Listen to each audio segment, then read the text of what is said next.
Baik, terima kasih. Terima kasih Pak Osep untuk waktu dan kesempatannya. Assalamualaikum warahmatullahi wabarakatuh. Waalaikumsalam warahmatullahi wabarakatuh. Waalaikumsalam warahmatullahi Waalaikumsalam wabarakatuh. warahmatullahi wabarakatuh. Selamat pagi Bapak Ibu. Pagi. Apa Pagi Bu. kabar? Sehat? Alhamdulillah Alhamdulillah. sehat. Alhamdulillah. Alhamdulillah, sehat semua ya. Masih semangat ya Pagi. Bapak Ibu. Semangat Bu, semangat pagi Bu. Semangat, Bu. Alhamdulillah, kita sudah masuk di hari kedua ya Bapak Ibu. Untuk hari kedua ini, tadi sudah disampaikan oleh Pak Osep, kita akan masuk ke materi yang berkaitan dengan keterampilan Bapak Ibu nanti untuk menjadi penyelia halal, gitu ya Bapak Ibu. Nah, sebelum saya mulai, saya izin perkenalan diri terlebih dahulu. Saya dengan Aulia Rahmawati, salah satu fasilitator dari Halal Institute. Hari ini sesuai dengan agenda, Bapak Ibu, saya akan menyampaikan ada tiga materi, Bapak Ibu, tiga materi dan kita nanti akan berpraktek si halal, melanjutkan praktek si halal kemarin. Ya, adapun materi yang akan saya sampaikan terkait dengan bagaimana Bapak Ibu nanti menyusun manual SJPH, kemudian terkait dengan penyusunan daftar bahan halal, ya, dan juga yang terakhir materi ketiga adalah mengawasi bahan proses dan produk halal. Ya, karena Bapak Ibu, salah satu fungsi dari dan tugas Bapak Ibu sebagai penyelia halal kan adalah melakukan fungsi pengawasan. Nanti akan saya jelaskan dengan mendetail begitu Bapak Ibu apa saja sih yang harus Bapak Ibu awasi. Gitu ya, mulai dari pengawasan bahannya, prosesnya sampai dengan produk akhirnya. Gitu. Nah, selama sesi saya 4 jam, saya harapkan Bapak Ibu partisipasi aktifnya ya, kita interaktif, diskusi. Jika ada hal yang ingin Bapak Ibu tanyakan, bisa langsung raise hand. Ya, saya tidak ada sesi khusus, saya bagi di akhir tidak. Kalau misalkan ada yang ingin bertanya, berdiskusi, silakan raise hand atau tulis pertanyaan di kolom chat. Nanti akan saya bantu untuk menjawab, gitu ya Bapak Ibu. Nah, terkait dengan materi yang akan saya sampaikan, nanti akan saya bagi dua sesi ya Bapak Ibu. Saya sampaikan materi dulu, kemudian nanti akan kita berpraktek langsung di si halal.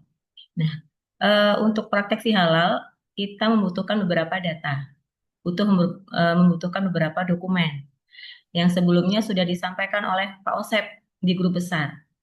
Sebelum kita mulai, saya tanya dulu, dokumen atau datanya sudah lengkap semua, sudah disiapkan? Sudah Sebagian disiap, dulu, sebagian dulu. sebagian belum. Apa yang belum Bapak? Yang belum siap yang mana?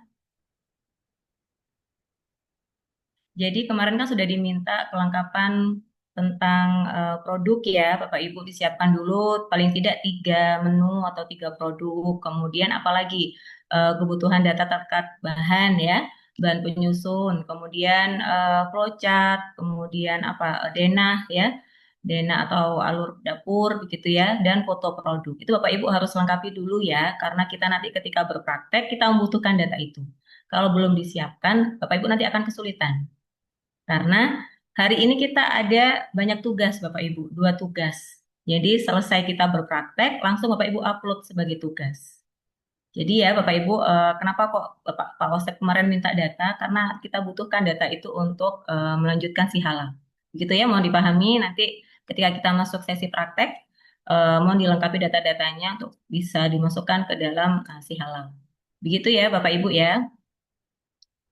Oke, kemudian untuk selanjutnya Bapak Ibu sebelum kita masuk ke sesi materi, saya ingin refresh terlebih dahulu nih. Tadi sudah disampaikan oleh Pak Osep ya, apa yang sudah disampaikan kemarin materi-materinya. Nah, untuk SJPH sendiri Bapak Ibu, mungkin ada yang bisa membantu menjawab SJPH itu apa? Mungkin ada salah satu, Produk halal. apa Bapak? Pak siapa? Mohon maaf. Pak Fatur Rozi, sistem Ya. dan produk halal. Betul. SCP adalah sistem jaminan produk halal ya, sistem yang mengatur mulai dari penggunaan bahannya, bagaimana bahan itu diproses sampai dengan menghasilkan produk akhir ya, diatur supaya sesuai dengan ketentuan halal. Nah, di dalam SCP itu ada berapa kriteria Bapak Ibu? Lima. Ada berapa? Ada lima. Lima. Oke, apa saja Bapak lima kriteria itu? Komitmen pengusaha, Bu. Komitmen dan tanggung jawab ya, komitmen tanggung jawab. Kemudian Pak Asman, apalagi Pak Asman?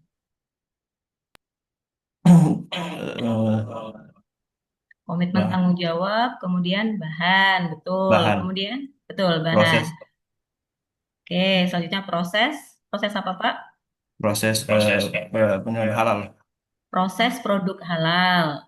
Oke, terima kasih Pak Asman. Yang lain dilanjut. Tadi sudah disampaikan 3 kriteria ya, ada komitmen dan tanggung jawab, kemudian ada bahan, ada proses produk halal. Sudah 3, kurang 2 Bapak Ibu. Apalagi selanjutnya? Produk, Produk. Kemudian yang terakhir, pemantauan dan evaluasi. oke, betul. Jadi mohon diingat ya, 5 kriteria SJPH, komitmen dan tanggung jawab. Yang kedua adalah bahan. Yang ketiga adalah proses produk halal atau PPH. Bukan proses produksi ya, tapi proses produk halal. Kemudian produk, dan yang terakhir adalah pemantauan dan evaluasi. Sudah diajarkan kemarin apa saja kriterianya, kemudian hari ini kita belajar Bapak Ibu bagaimana sih cara menyusun dokumen manual SJPH. Nah, manual SJPH ini merupakan panduan, merupakan acuan bagi pelaku usaha, bagi Bapak Ibu sebagai penyelia halal ya, dalam menerapkan 5 kriteria SJPH tadi. Jadi acuan Bapak Ibu dalam menerapkan 5 kriteria SJPH di unit usaha Bapak Ibu di dapur SPPG itu adalah manual SJPH. Jadi kitabnya ini, kitab halalnya nanti yang akan Bapak Ibu implementasikan di dapur SPPG itu adalah manual SJPH. Nah, manual SJPH sendiri ada 2 jenis Bapak Ibu. Bapak Ibu bisa menggunakan manual dari template yang sudah disediakan oleh BPJPH, ya, atau juga Bapak Ibu bisa menyusun sendiri. Jadi dibebaskan kepada pelaku usaha mau menggunakan format atau template yang sudah disediakan, atau boleh juga menggunakan atau menyusun sendiri, berkreasi sendiri, tapi tetap sesuai dengan koridor, sesuai dengan 5 kriteria SJPH tadi. Begitu ya Bapak Ibu. Nah, di manual template sendiri Bapak Ibu bisa disusun manual, kemudian bisa juga Bapak Ibu unduh manual SJPH itu di aplikasi Si Halal.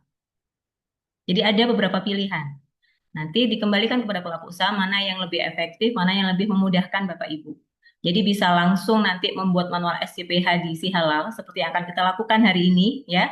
Boleh juga Bapak Ibu unduh template dalam bentuk Word, nanti Bapak Ibu isi manual sendiri. Itu bisa juga. Itu ya, nanti kita kembalikan mana yang lebih mudah, mana yang lebih efektif untuk Bapak Ibu. Oke, saya izin share screen terlebih dahulu Bapak Ibu. Sudah terlihat untuk materinya? Sudah. Sudah ya. Nah, jadi selama kurang lebih 1,5 jam ke depan saya akan menyampaikan 2 materi terlebih dahulu Bapak Ibu. Saya akan sampaikan materi menyusun manual SJPH, menyusun manual sistem jaminan produk halal, dan juga nanti kita akan bersama-sama belajar menyiapkan daftar bahan halal sesuai dengan bahan yang Bapak Ibu pergunakan. Gitu ya. Oke, adapun tujuan dari materi ini, Bapak Ibu sebagai peserta mampu menyusun dokumen penerapan SJPH dan kelengkapannya. Jadi Bapak Ibu nanti kami harapkan mampu menyusun dokumen manual SJPH melalui aplikasi Si Halal. Ya, nanti tolong disampaikan jika Bapak Ibu nanti ada kendala kemarin ternyata masih belum punya akun, ada kendala yang lain mau disampaikan supaya nanti tujuan akhirnya kita bisa sama-sama capai, yaitu Bapak Ibu bisa menyusun manual SJPH melalui aplikasi Si Halal. Ya, selanjutnya Bapak Ibu nanti mampu membuat daftar bahan halal sesuai dengan bahan Bapak yang dipergunakan di dapur masing-masing. Begitu ya. Nah, kita langsung mulai saja Bapak Ibu. Apa saja sih yang diperlukan untuk menyusun dokumen SJPH dan kelengkapannya? Ada 3 tahapan Bapak Ibu. Yang pertama, Bapak Ibu harus menentukan terlebih dahulu ruang lingkup ya, atau proses bisnis dari pelaku usaha. Ya, Bapak Ibu harus tentukan dulu ruang lingkup yang akan disertifikasi halal. Gitu ya. Kalau ruang lingkup ini berarti Bapak Ibu harus identifikasi dulu produk yang akan disertifikasi halal itu apa.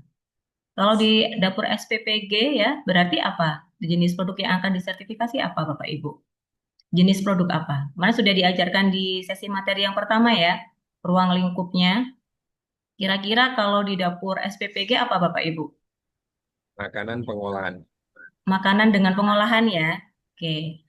Nah, jadi kalau Bapak Ibu dari lingkup SPPG ya, dari MBG atau SPPG, berarti ruang lingkupnya adalah menentukan dulu Bapak Ibu jenis produk yang akan disertifikasi halal adalah lingkup makanan dengan pengolahan, lingkup jasa boga ya, jasa boga dengan periode tertentu. Kalau misalkan Bapak Ibu dari lingkup usaha yang lain seperti jasa penyembelihan misalkan, maka lingkup yang disertifikasi adalah jasa penyembelihannya. Kalau misalkan Bapak Ibu dari unit usahanya adalah proses repacking, maka yang disertifikasi halal jenis produknya adalah jasa pengemasannya. Seperti itu ya, jadi disesuaikan dulu. Tentukan dulu jenis produk yang akan disertifikasi. Kemudian selanjutnya nanti tentukan tahapan prosesnya apa saja. Sesuaikan dengan proses produk halalnya masing-masing. Tentu akan berbeda-beda Bapak Ibu. Kalau Bapak Ibu di catering, di dapur SPPG, pastinya ruang lingkupnya akan berbeda dengan jasa penyembelihan. Tentunya akan berbeda juga dengan jasa pengemasan dan pendistribusian dan yang lain-lain. Pasti akan berbeda. Sesuaikan dulu Bapak Ibu. Nah, terkait dengan penyusunan ruang lingkup ini, Bapak Ibu harus pahami PPH ya atau proses produk halal. Nah, di dapur SPPG, kira-kira menurut Bapak Ibu proses produk halalnya meliputi apa saja, Bapak Ibu? Mas sudah disampaikan ada berapa tahapan PPH, Bapak Ibu? Masih ingat tidak? Di sesi materi SJPH kemarin, di kriteria ketiga kan sudah disampaikan ada berapa tahapan PPH, Bapak Ibu? Ada 3, Ada 3, apa saja Ibu? lokasi, tempat, dan alat. Oke. Kalau tahapan PPH yang ada 7 itu Bu masih ingat tidak? Kalau PPH itu ada 7 tahapan. Ya, ada 7 tahapan PPH mulai dari lingkup pengadaan bahan sampai dengan penyajian. Betul? Betul. Nah, kalau misalkan kita sesuaikan dengan dapur SPPG Bapak Ibu, maka ruang lingkupnya apakah sampai dengan penyajian atau berhenti di proses mana Bapak Ibu? Oke, saya sambil ulas kembali karena kita nanti Bapak Ibu perlu menentukan harus tahu ya ruang lingkupnya itu lingkupnya apa saja. Dari proses mana sampai dengan proses mana itu harus tahu Bapak Ibu. Kalau di SPPG berarti sesuai dengan 7 tahapan PPH berarti prosesnya apa saja? Ada yang Penyediaan masih bahan, betul? Penyediaan bahan, Oke, Bu Sinta pengolahan, proses penyediaan produksi, bahan. Oke, proses pengolahan ya. produksi, Betul. mm-mm. Kemudian Penyimpanan, penyimpanan. itu masuk nggak ya? Kemudian kalau di SPPG ada tidak Bapak Ibu proses penyimpanannya? Penyimpan ada ya. Oke. Terus kemudian Ada. berarti masuk ya Pengemasan, penyimpanan masuk. Pengemasan ada proses pengemasan. paling Iya, pengemasan ada. packing gitu Pendistribusian. sih. Oke, pemorsian dimasukkan ke Iya, dalam ompreng itu kan masuk ke dalam ini ya. Tahapan itu. Berarti bisa masuk. Kemudian selanjutnya pendistribusian, distribusi masuk ya kalau di SPPG Bapak Ibu lingkupnya. Masuk ada Masuk, proses Ibu. distribusi ke sekolah-sekolah, betul ya? Nah, betul Bu. Nah, kemudian kalau setelah proses pendistribusian ada proses apa lagi kalau di 7 tahapan PPH? Penyajian. Penjualan dan penyajian. Nah, kira-kira menurut Bapak Ibu, kalau di dapur SPPG ada lingkup untuk penjualan dan penyajian tidak? Ada Bu. Nggak ada kalau nggak Ada. salah. Nggak ada ya, karena Nggak kalau ada. penjualan berarti kan harus ada proses transaksi, Ya. gitu ya. Kalau penyajian berarti kita hidang, kita sajikan sampai dengan konsumen. Nah, kalau SPPG kan tidak ada. Berarti kalau SPPG ruang lingkupnya setelah kita tentukan jenis produknya adalah makanan dengan pola pengolahan, selanjutnya tahapan PPH-nya adalah mulai dari penyediaan bahannya, ya, pembelian bahannya ya, penyediaan bahan, kemudian pengolahan, penyimpanan, pengemasan, berhenti di pendistribusian. Jadi 5 tahapan itu saja. Nah, itulah nanti Bapak Ibu yang harus Bapak Ibu kendalikan. Dibuatkan prosedurnya, dikendalikan gimana? Ada Ya. satu nih Bu, sebenarnya kalau di SPPG itu terkait lingkungan sih Bu. Wilayah lingkungan ya, itu masuk nggak kira-kira Bu? Lingkungan dalam artian ini Pak, kondisi sekitarnya. Betul. Betul. Nah, itu masuk ke dalam ini Pak, PPH kan kemarin ini ya terkait dengan sarana prasarananya, lokasi, tempat dan peralatan kan juga dikendalikan. Itu juga Betul. masuk. Ya. Tapi untuk tahapannya, ya, tahapan prosesnya, kan kita pada saat menentukan ruang lingkup, kan Bapak Ibu harus identifikasi terlebih dahulu tahapan prosesnya seperti apa. Nah, kalau untuk SPPG, berarti tahapan prosesnya hanya mulai dari pengadaan bahan sampai dengan pendistribusian saja. Itu yang perlu Bapak Ibu kendalikan, disusun nanti dokumen pendukungnya. Begitu. Jadi tidak perlu sampai dengan proses penjualan dan penyajian. Begitu ya, sudah paham ya Bapak Ibu untuk dapur SPPG. Nah, kalau misalkan Bapak Ibu dari luar lingkup yang lain, misalkan tadi ada jenis produknya, misalkan Bapak Ibu dari jasa pengemasan atau repacking, nah maka PPh-nya tentu akan berbeda Bapak Ibu. Tidak ada proses pendistribusiannya, tidak ada proses misalkan penyajiannya, tapi ada proses untuk penyimpanan, ada proses untuk pengemasan dan juga penjualan. Jadi berbeda-beda, sesuaikan dengan jenis atau lingkup proses bisnis Bapak Ibu masing-masing. Kalau misalkan dari penyembelihan, ya maka tidak ada proses, misalkan tidak ada proses untuk penyajian, tidak ada proses untuk misalkan pengolahan. Pengolahan diganti dengan proses penyembelihan. Begitu ya. Di sini ada yang dari jasa penyembelihan Bapak Ibu, dari TPH atau TPU, atau semua dari SPPG? Kalau dari SPPG mungkin lebih mudah ya, nanti akan saya jelaskan khusus untuk SPPG. Tapi mohon dipahami, untuk menentukan ruang lingkup, kita terlebih dahulu tentukan jenis produknya, baru setelah itu kita tentukan PPh-nya. Oke ya. Selanjutnya, setelah kita bisa menentukan ruang lingkup, kita menentukan titik kritis kehalalannya, Bapak Ibu. Jadi Bapak Ibu nanti harus bisa melakukan analisis, mengidentifikasi resiko titik kritis kehalalan sesuai dengan lingkup usahanya Bapak Ibu masing-masing. Jadi ditentukan, dikendalikan, oh kira-kira yang bisa merubah status kehalalan produk akhir Bapak Ibu itu dari faktor apa? Dari bahannya kah atau dari prosesnya?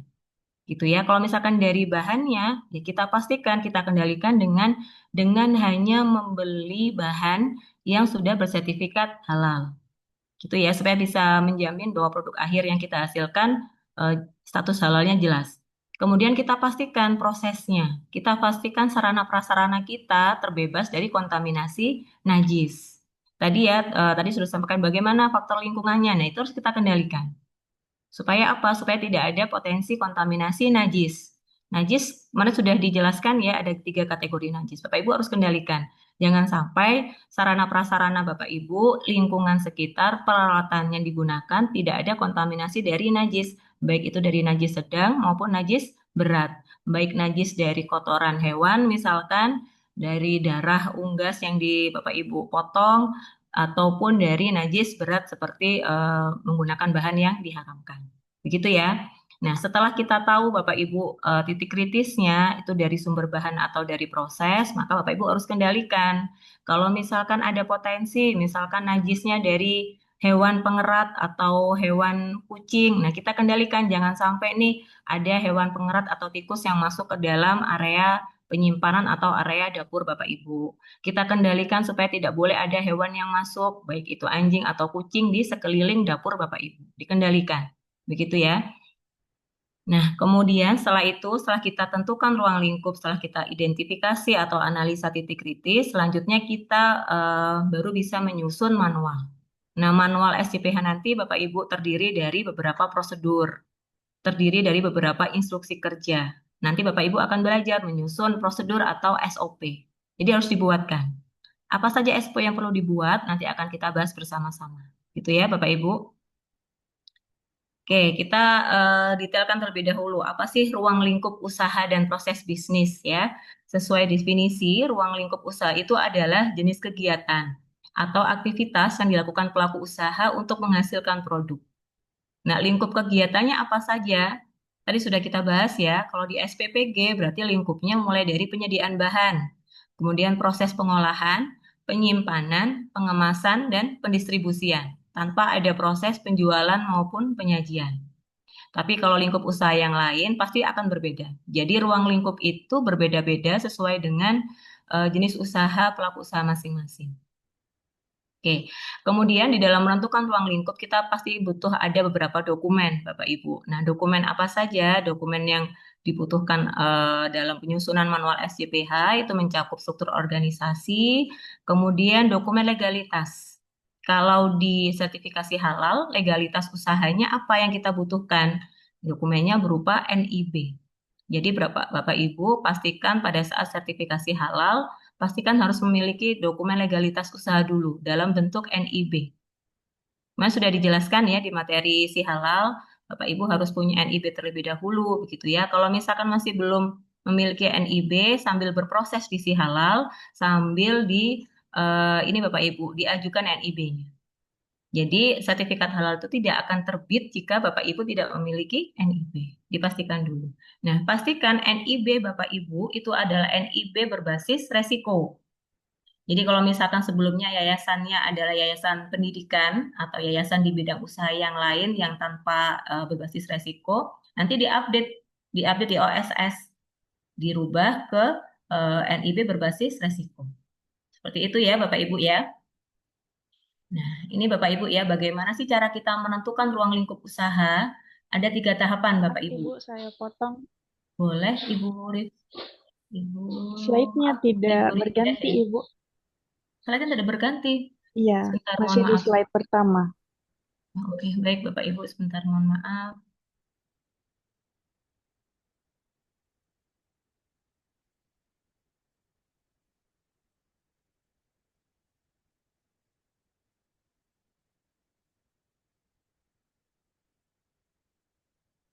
Sudah nampak Bapak Ibu? Slide saya sudah terlihat? Sudah Bu, tapi masih tetap. Udah. Masih yang mana Bapak Ibu? Masih di slide pertama, Bu. Masih di slide pertama, Ibu. Oke, sebentar ya, saya coba close dulu sebentar, mohon maaf.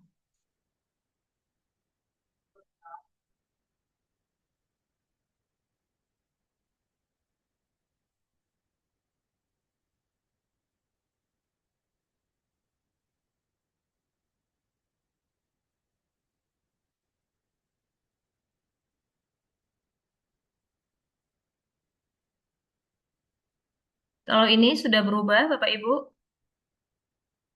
Sudah. Sudah, Ibu. Sudah ya, di slide menentukan ruang lingkup usaha sudah? Sudah. Oke, terima kasih. Terima kasih Ibu, yang sudah mungkin bisa di mengingatkan. slideshow. Sudah. Sudah saya slideshow, sudah? Sudah terlihat? Belum, Ibu. Masih. Oke, sebentar. Sepertinya ada trouble sebentar Bapak Ibu.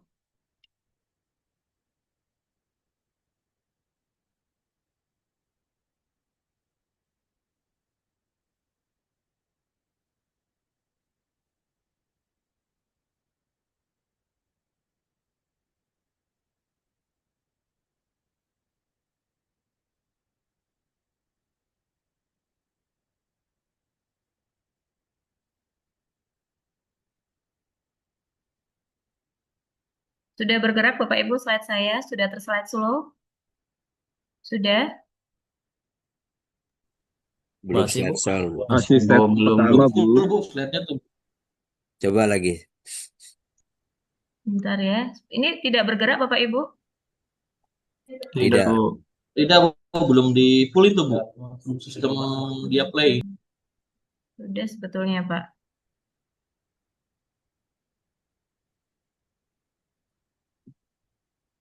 Ini kenapa ya? Sebentar ya.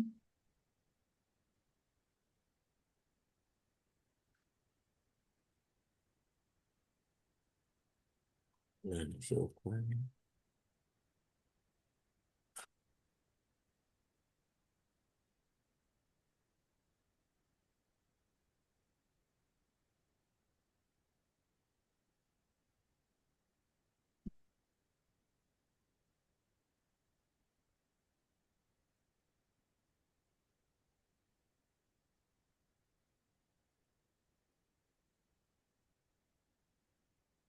Kalau ini Bapak Ibu sudah bisa? Ya Bu, mantap. Sudah, Bu. Sudah, Bu, sudah. Oke. Alhamdulillah. Baik, Bapak Ibu mohon maaf ya. Terima kasih sudah diingatkan. Baik, saya lanjutkan. Bagaimana sih Bapak Ibu untuk menentukan ruang lingkup usaha? Ada 3 tahapan ya Bapak Ibu. Jadi yang pertama tadi sudah kita bahas ya, diidentifikasi dulu produknya. Jenis produk yang ada sertifikasi halal itu Bapak Ibu tentukan terlebih dahulu. Ya, kemudian buat daftar lengkap produk yang akan disertifikasi halal. Jadi kalau Bapak Ibu dari SPPG, jadi tentukan dulu menunya itu yang akan disertifikasi halal ada berapa banyak sih, gitu ya. Kalau misalkan kita saat ini existing ada 10 menu, maka susun terlebih dahulu Bapak Ibu menu-menunya yang akan disertifikasi halal. Nah, saya sarankan Bapak Ibu dalam ini ya melakukan registrasi sertifikat halal ini ketika mendaftarkan produk itu tidak hanya menu yang sudah ada saat ini, tapi sebaiknya menu yang akan dipergunakan 3 bulan sampai 6 bulan ke depan. Kenapa? Kalau misalkan Bapak Ibu nanti tidak disusun terlebih dahulu menunya, tidak disusun dalam ini ya, misalkan dalam kurun waktu 3 bulan itu, nanti Bapak Ibu akan bolak-balik untuk melakukan pengembangan menu produk baru. Ketika melakukan pengembangan menu baru itu tentunya harus mengajukan persetujuan ke BPJPH. Tentunya harus diaudit ulang oleh LPH-nya, diaudit ulang oleh auditornya. Jadi untuk menghindari proses yang bolak-balik seperti itu, jadi saya sarankan pada saat proses registrasi di awal, tentukan dulu jumlah atau menu produk yang dipergunakan paling tidak kurun waktu 3 bulan mendatang. Itu yang akan didaftarkan Bapak Ibu. Ya, saat ini misalkan Bapak Ibu sudah ada katakan 20 menu. Nah, itu tidak hanya 20 menu saja yang didaftarkan, tapi misalkan ada kemungkinan nanti saya nanti ada kemungkinan bulan depan itu mau nambah menu yang baru. Nah, itu didaftarkan juga Bapak Ibu. Didaftarkan sekarang. Supaya kita menghindari nanti bolak-balik pengajuan pengembangan menu yang baru. Begitu ya. Nah, saat ini Bapak Ibu sudah ada kira-kira ada berapa menu Bapak Ibu yang sudah ready begitu? 160 menu, Bu. 160 menu. Wah, mau semuanya dipakai, Pak. Nanti ini dulu ya, dicek terlebih dahulu, dipilih dan dipilah gitu ya, mana menu yang pasti akan jalan dan tidak. Karena gini Bapak Ibu, jumlah menu itu juga nanti akan mempengaruhi biaya registrasi si halal, biaya registrasi sertifikat halal. Semakin banyak menu, berarti tentunya akan semakin besar biaya yang dikeluarkan. Gitu ya. Jadi dipilah dulu mana menu-menu yang fix akan terpakai. Kan Bapak Ibu sudah jalan SPPG kan bukan 1-2 hari, sudah berbulan-bulan ya. Sudah bisa menentukan mana menu yang disukai, mana menu yang pasti jalan dan tidak. Kalau misalkan menunya sudah apa ya katakan, wah ini kalau pakai menu ini pasti sisanya banyak, pasti nggak kemakan nih sama anak-anak gitu ya. Nah itu mungkin bisa di skip, bisa di delete. Jadi pastikan menunya adalah menu existing yang katakan pasti akan jalan, pasti akan terpakai gitu. Tapi kalau misalkan menu-menu yang sudah ini ya katakan tidak akan dipakai lagi, tidak akan diolah lagi, ya itu mungkin bisa ini ya dipilih untuk tidak dimasukkan sebagai menu yang akan disertifikasi. Begitu ya Bapak Ibu ya. Ada pertanyaan? Ya Bu, izin. Iya Pak Asman. Tadi disampaikan terkait dengan menu Bu. Mm-mm. Kita kan melaporkan itu kan berdasarkan menu yang didapatkan kata Ibu tadi. Mm-mm. Kita tahu bahwa kegiatan kita ini kan waktunya panjang dan lama. Jadi untuk pelaporan menunya itu, Bu, apakah kan sudah tertuang di di SJJPH ini, atau setiap 6 bulan kita rubah gitu? Oh, Gimana jadi caranya, Bu? boleh Bapak Pak Asman. Jadi pada saat awal proses registrasi gitu ya, Bapak kan sudah tentukan dulu mana menu yang akan dipergunakan selama kurang lebih 3 sampai 6 bulan mendatang. Nah, kemudian kalau misalkan sudah jalan sampai 6 bulan nih, misalkan mau ada tambahan menu yang baru gitu ya. Nah, maka Bapak nanti ajukan pengembangan produk baru, pengembangan menu baru di menu si halal kemarin. Begitu, Pak. Jadi bisa, Jadi boleh. dimasukkan ke aplikasi lagi ya, Bu? Iya, nanti ketika Bapak Ibu nanti akan menambah menu baru, atau misalkan menambah bahan baru nih Bapak Ibu, itu juga Bapak Ibu harus masuk ke aplikasi si halal kemarin, masuk di pengembangan produk baru, nanti tentunya akan jadi proses resertifikasi lagi Bapak Ibu untuk pengembangan menu baru nanti akan ditinjau lagi oleh BPJPH, akan ditinjau lagi oleh LPH. Ditinjau dari sisi dokumennya, ditinjau dari sisi bahan yang dipergunakan, sampai kalau misalkan dipandang perlu untuk proses audit lagi juga nanti akan dilakukan proses audit kembali oleh LPH. Jadi begitu Bapak Ibu. Nanti kalau ada menu pengembangan baru setelah katakan 6 bulan atau 1 tahun berjalan, ya berarti Bapak Ibu harus mengajukan pengembangan menu baru di aplikasi si halal kemarin. Nanti akan kita berpraktek, Bapak Ibu. Saya akan tunjukkan caranya untuk ini ya, langkah-langkah untuk pengembangan menu yang baru. Begitu ya Pak Asman, terjawab? Ya, terima kasih, Bu. Baik, Bapak Ibu, jadi tentukan dulu ya identifikasi jenis produk yang akan disertifikasi halal, tentukan juga menu yang akan disertifikasi halal. Selanjutnya kita identifikasi tahapan proses produksinya, tahapan PPH-nya. Jadi tentukan semua tahapan proses, mulai dari pengadaan bahannya, penerimaan bahannya bagaimana, sampai dengan distribusi produk akhir. Jadi kalau di SPPG, berarti tahapan rantai proses produksinya mulai dari pembelian bahan, ya, kemudian proses untuk pengolahan, kemudian proses penyimpanan, baik penyimpanan bahan ya atau penyimpanan produk akhir, kemudian proses untuk pengemasan, sampai dengan proses distribusi ke sekolah-sekolah. Itu harus Bapak Ibu identifikasi keseluruhan rantai prosesnya. Setelah itu, langkah ketiga adalah tentukan seluruh lokasi produksi. Baik itu lokasi produksinya, dapurnya, lokasi penyimpanannya, ya. Misalkan siapa tahu Bapak Ibu ada gudang sewa, ada gudang ketiga atau gudang kedua, itu Bapak Ibu juga tentukan dulu. Itu masuk ke dalam cakupan atau lingkup yang perlu ini Bapak Ibu masukkan ke dalam manual SCPH. Misalkan Bapak Ibu menggunakan gudang sewa, misalkan menggunakan pihak ketiga dalam proses pendistribusian, misalkan nanti ada dapur pusat dan dapur cabangnya, itu Bapak Ibu harus tentukan. Masukkan ke dalam lingkup yang akan disertifikasi halal. Kalau dalam satu yayasan SPPG itu ada 10 dapur, nah maka 10 dapur itulah yang harus dimasukkan ke dalam cakupan fasilitas usahanya. Gitu ya Bapak Ibu ya.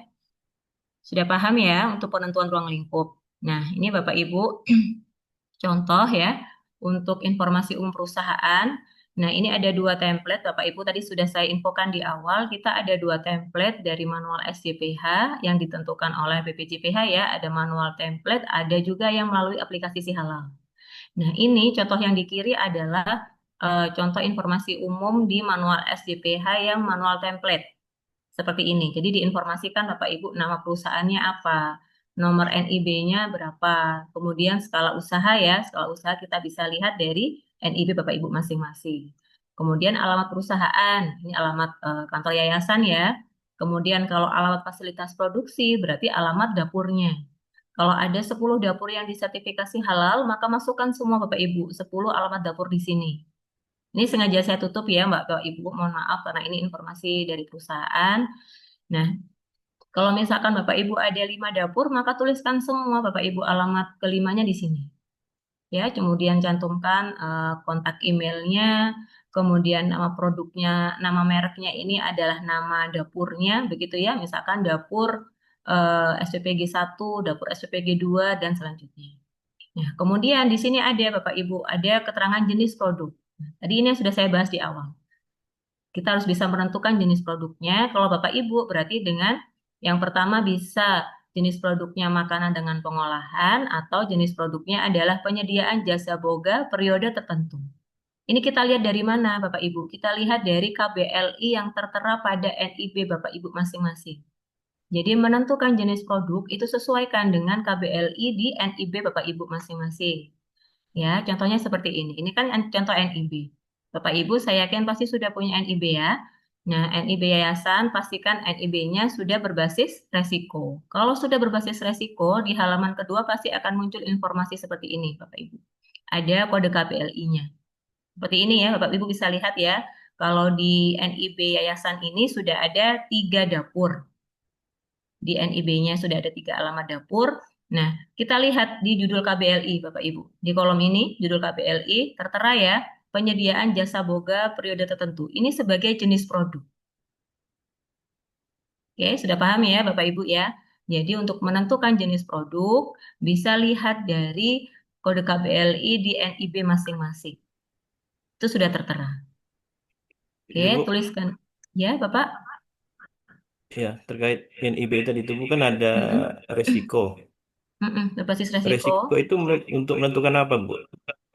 Untuk menentukan Apakah kode semakin KBLI-nya. besar resikonya itu semakin besar apanya nilainya atau semakin Resiko itu terkait dengan ini Pak, terkait dengan aspek lingkungan ya, AMDAL-nya seperti itu. Kalau misalkan usaha catering itu kan seharusnya ada dampak ke lingkungan ya. Nah, itu masuk ke kategori tingkat resiko apa. Kalau menengah ke tinggi berarti kan ada dampaknya ke lingkungan dan dampak yang lain. Seperti itu, Pak. Begitu untuk apa analisa resiko. Kalau misalkan di Bapak dari skala usaha besar, dari produksi manufacture, pembuat sosis, nah itu kan ada dampak juga kan Pak ke lingkungan, dampak juga ke persyaratan izin yang lain-lain ya di situ. Pengaruhnya di situ Pak, terutama ke AMDAL-nya, ke dampak lingkungannya Pak, untuk berbasis resiko itu. Kalau misalkan kalau untuk jasa penyembelihan kan pasti ada limbahnya, pasti ada pengaruh ke lingkungan kan Pak. Nah itu pasti di tingkat resikonya itu bukan tingkat resiko rendah, pasti kalau tidak menengah tinggi ya sedang. Seperti itu Pak. Kalau Bapak dari yayasan pendidikan tentunya kan tidak ada resikonya. Biasanya kalau misalkan untuk yayasan pendidikan tingkat resikonya rendah seperti ini. Perdagangan gitu ya, distribusi tidak ada limbahnya, tidak ada dampak ke lingkungan, pasti tingkat risikonya rendah. Tapi kalau untuk misalkan usaha catering, usaha pembuat bakso dan yang lain kan pasti ada limbahnya, ada dampak ke lingkungan. Nah, biasanya tingkat risikonya menjadi di atas rendah, kalau tidak sedang, tinggi dan menengah. Begitu, Pak. Izin Bu. Kalau skala usaha berdasarkan modalnya. Gimana, Bu? Iya Bu, terkait untuk penentuan KBLI-nya tuh, ketika Nanti, kami, iya, Bu, ya, iya, silakan. waktu kami membuat legalnya di pembuatan SS ya, yayasan Bu. tersebut, Mm-mm. kami berpikir itu KBLI-nya udah cocok. Tapi ketika Mm-mm. udah berhadapan dengan para penyelia halal, malah berbeda, disuruh nambah gitu atau mungkin dirubah gitu Bu.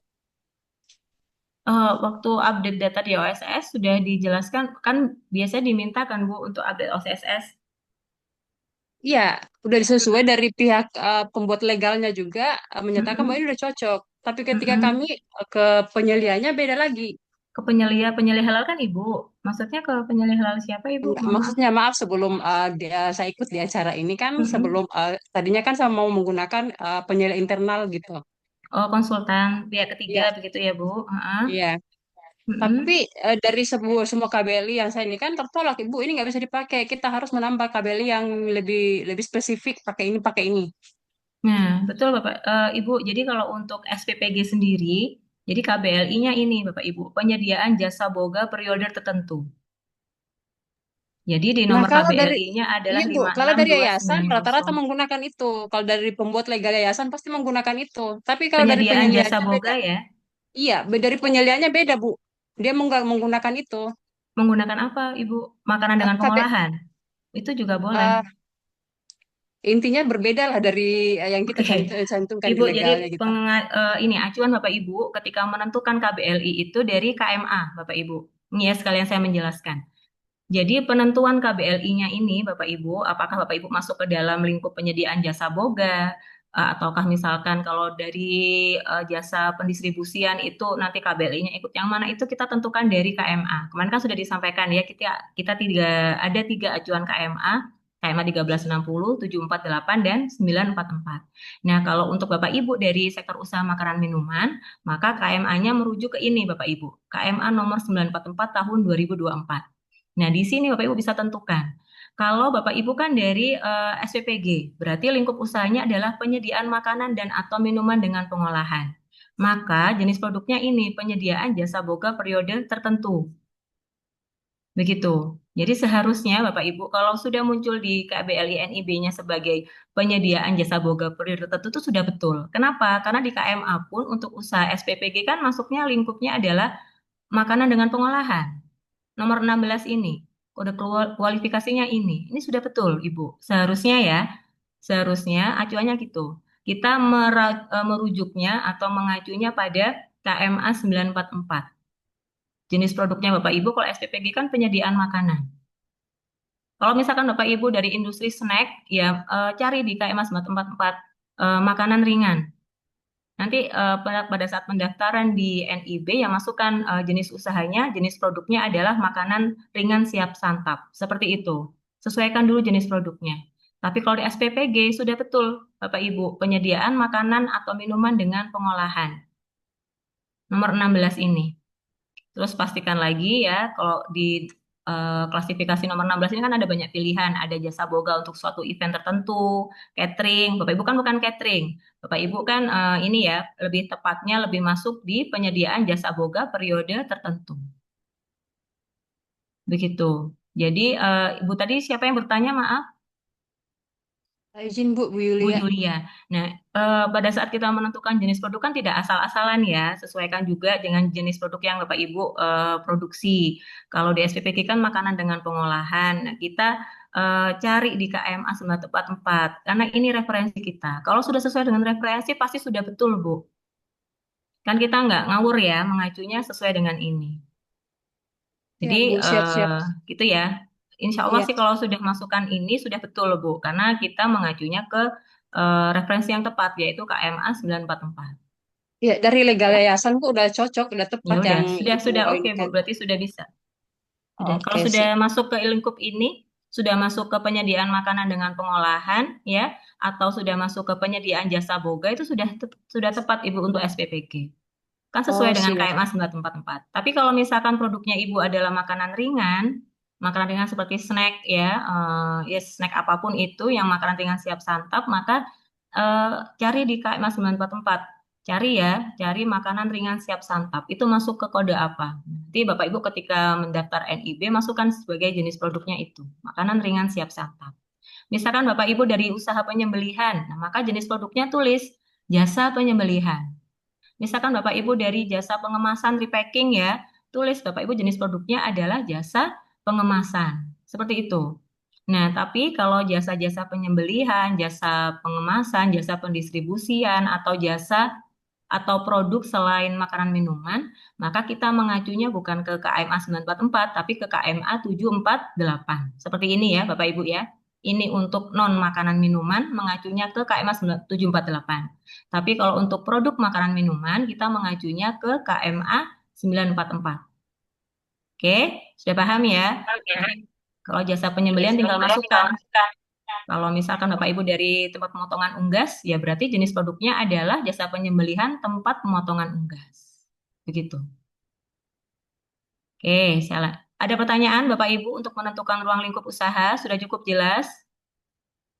Menentukan jenis produknya sudah jelas juga? Ada yang ingin ditanyakan? Jika sudah jelas, saya lanjut ya Bapak Ibu. Tadi sudah kita belajar bersama-sama bagaimana menentukan ruang lingkup usaha. Selanjutnya Bapak Ibu melakukan analisa resiko titik kritis kehalalan. Ya, bagaimana kita mengidentifikasi titik kritis? Kalau secara definisi, titik kritis ketidakhalalan adalah suatu kondisi di mana terdapat kemungkinan bahan yang berasal dari bahan haram atau najis, atau kondisi di mana kemungkinan fasilitas terkena kontaminasi penggunaan bahan haram atau kontaminasi najis, atau kemungkinan lain ya yang tidak memenuhi standar halal. Jadi titik kritis ini adalah suatu titik dalam tahapan proses produksi ya Bapak Ibu yang dapat merubah status kehalalan suatu produknya Bapak Ibu.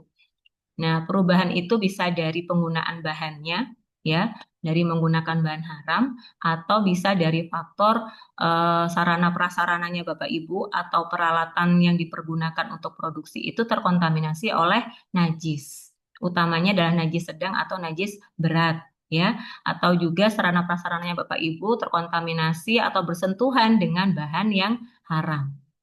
Disitulah titik kritisnya.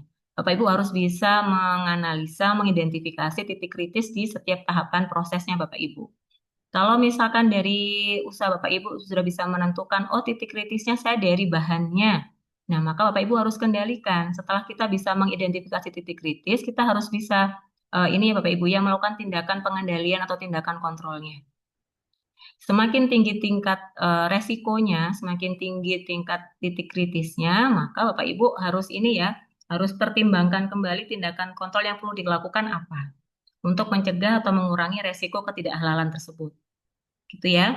Kalau misalkan tadi titik kritisnya dari sumber bahannya, oh saya ini sumber bahannya menggunakan bahan hewani. Kalau di SPPG kan pasti ada menu protein ya, ada menu untuk ayam atau daging. Itu merupakan titik kritis sumber bahan yang tinggi Bapak Ibu. Karena apa? Kalau menggunakan unsur atau bahan hewani, itu adalah bahan yang sangat kritis. Bapak Ibu harus kendalikan Dalam hal apa? Dalam hal pasti Bapak Ibu harus cari bahan yang unggas tadi atau bahan hewan sembelihan tadi harus memiliki sertifikat halal. Jadi semakin tinggi tingkat resiko ketidakhalalan, maka Bapak Ibu harus lengkapi dengan dokumen sertifikat halal. Tidak boleh diwakilkan tidak boleh menggunakan dokumen lain selain dokumen sertifikat halal. Gitu ya. Jadi di SPPG itu kan ada bahan yang sangat kritis, yaitu bahan hewani sembelihan. Ada ayam, ada misalkan daging sapi, itu merupakan bahan yang sangat kritis. Bahan dengan titik resiko yang sangat tinggi. Nah, bagaimana cara pengendaliannya? Bapak Ibu harus lengkapi bahan tersebut dengan dokumen berupa sertifikat halal. Tidak boleh nih Bapak Ibu misalkan menggunakan bahan baku ayam, tapi dokumennya tidak berupa sertifikat halal. Itu tidak boleh. Tidak akan bisa nanti lanjut ke proses sertifikasi halal. Begitu ya.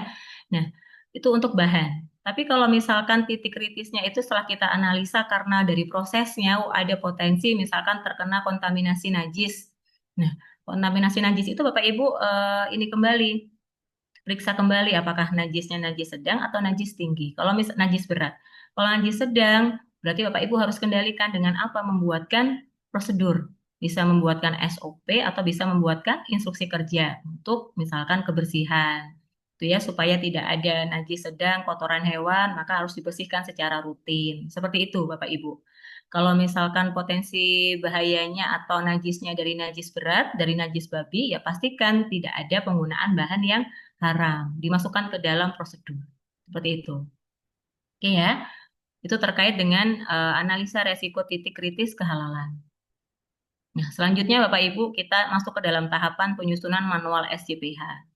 Manual SJPH sendiri secara definisi adalah dokumen perencanaan yang menggambarkan cara perusahaan untuk memenuhi kriteria SJPH sesuai dengan ruang lingkup perusahaan. Nah, di samping kanan Bapak Ibu bisa lihat ini contoh manual SJPH ya, seperti ini bentuknya nanti. Jadi ada tulisan manual sistem jaminan produk halal, kemudian ada juga informasi terkait nama perusahaannya. Kalau Bapak Ibu berarti misalkan manual SJPH yayasan SPPG apa gitu ya. Nah, di sini juga ada kolom pengesahan Bapak Ibu dari penyelia halal dan pimpinan perusahaan. Nah, saya ulang kembali bahwa manual SJPH itu ada beberapa template. Ada template SJPH dari BPJPH maupun template si halal dan juga template bebas. Dalam artian bebas ini Bapak Ibu bisa buat sendiri. Kalau Bapak Ibu mau menggunakan template dari BPJPH, Bapak Ibu nanti bisa masuk ke website BPJPH ya, bpjph.halal.go.id, kemudian klik di menu informasi publik, klik di formulir layanan. Di sini ada beberapa contoh Bapak Ibu template SJPH. Tinggal unduh di sini. Jadi sudah ada manual SJPH untuk ini ya, untuk umum, kemudian untuk skala usaha UMK, kemudian untuk jasa penyembelihan, itu sudah ada template manual SJPH-nya. Bapak Ibu bisa gunakan template ini. Boleh, itu tidak apa-apa. Tinggal masuk ke website ini, ya, klik di informasi publik, kemudian klik formulir layanan, klik manual SJPH sesuai dengan lingkup usaha Bapak Ibu masing-masing. Oke, itu ya, itu untuk gambaran manual SJPH. Nah, selanjutnya di dalam manual SJPH itu kita tentunya Bapak Ibu harus buatkan prosedur. Prosedur setiap tahapan PPH itu harus dibuatkan. Nah, apa itu prosedur? Prosedur secara definisi adalah dokumen yang menggambarkan langkah-langkah sistematis untuk melakukan suatu proses atau aktivitas tertentu dalam penerapan sesuai persyaratan SJPH. Nah, apa bedanya dengan instruksi kerja ya Bapak Ibu ya? Kalau instruksi kerja ini dokumen yang lebih rinci, yang lebih spesifik, yang menjelaskan cara melakukan tugas atau aktivitas tertentu secara lebih spesifik dan lebih teknis. Ya, kalau SOP itu kan sama menggambarkan tahapan, menggambarkan aktivitas. Tapi kalau instruksi kerja lebih spesifik bahasanya Bapak Ibu, lebih teknis bahasanya. Ya. Nah, Bapak Ibu, setiap membuat prosedur SOP atau instruksi kerja, jangan lupa ada dibuatkan juga formulir pencatatannya. Dibuatkan juga formulir implementasinya ya, bagaimana sih bukti pelaksanaannya, apa SOP sudah dijalankan dengan sesuai standarnya, ya, bagaimana cara kita memeriksa, itu kita buatkan form pelaksanaannya. Jadi kalau Bapak Ibu buatkan SOP penerimaan bahan, maka harus dilengkapi juga dengan formulir pemeriksaan bahan.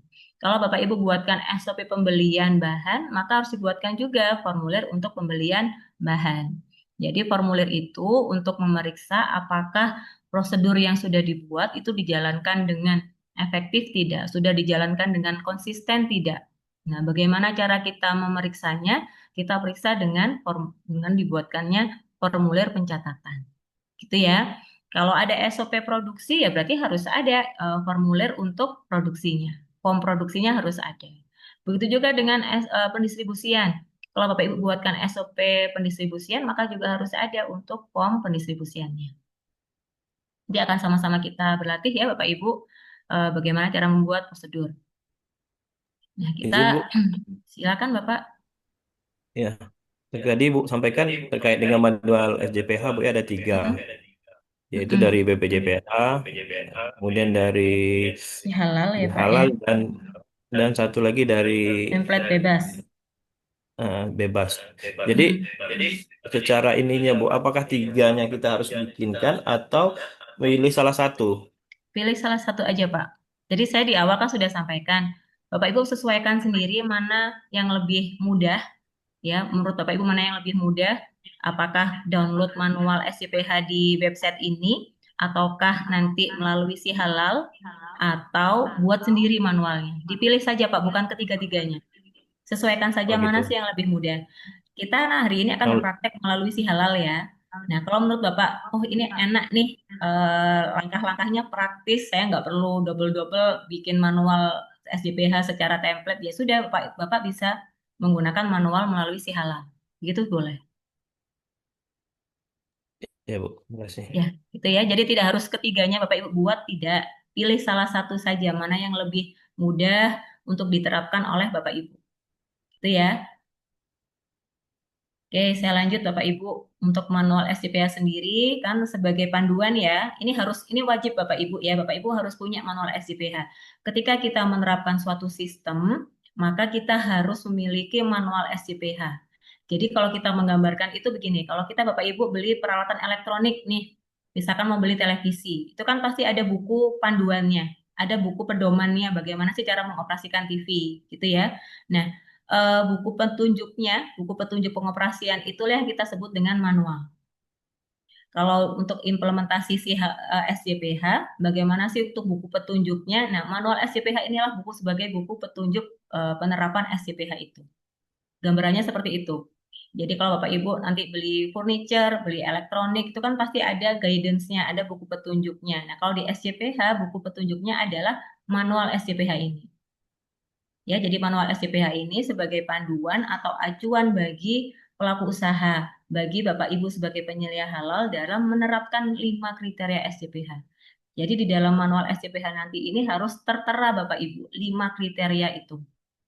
Bagaimana Bapak Ibu menerapkan kriteria pertama tentang komitmen tanggung jawab itu harus tersedia, harus ada di manual SJPH. Bagaimana Bapak Ibu nanti menerapkan kriteria bahan, ya, maka harus ada di manual SJPH itu daftar bahan halalnya.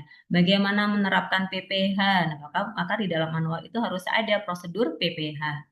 Dan bagaimana Bapak Ibu menerapkan produk, kriteria produk dan pemantauan, maka Bapak Ibu di dalam manual harus ada lampiran, checklist, audit, dan lampiran untuk kajian atau kaji ulang manajemen. Seperti itu. Jadi harus ada 5 kriteria SJPH yang dituangkan dalam manual. Itu ya Bapak Ibu ya. Nah, format manual tadi ada format bebas, ada format template BPJPH. Kemudian apa saja isi dari manual itu? Tentunya pertama ada covernya gitu ya.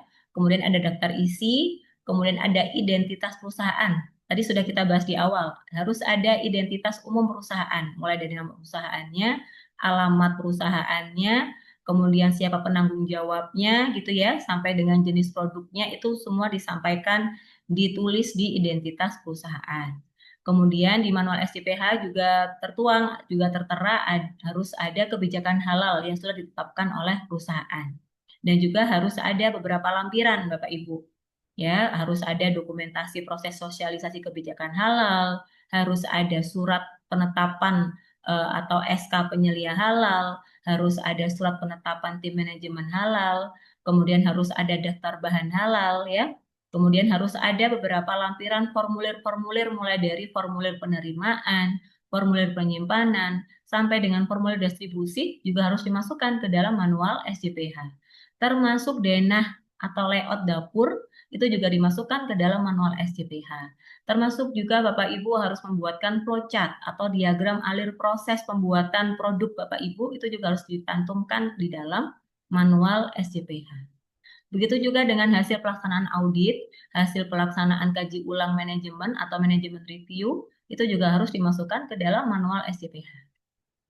Jadi begitu Bapak Ibu. Jadi gambarannya manual SJPH itu ada ini.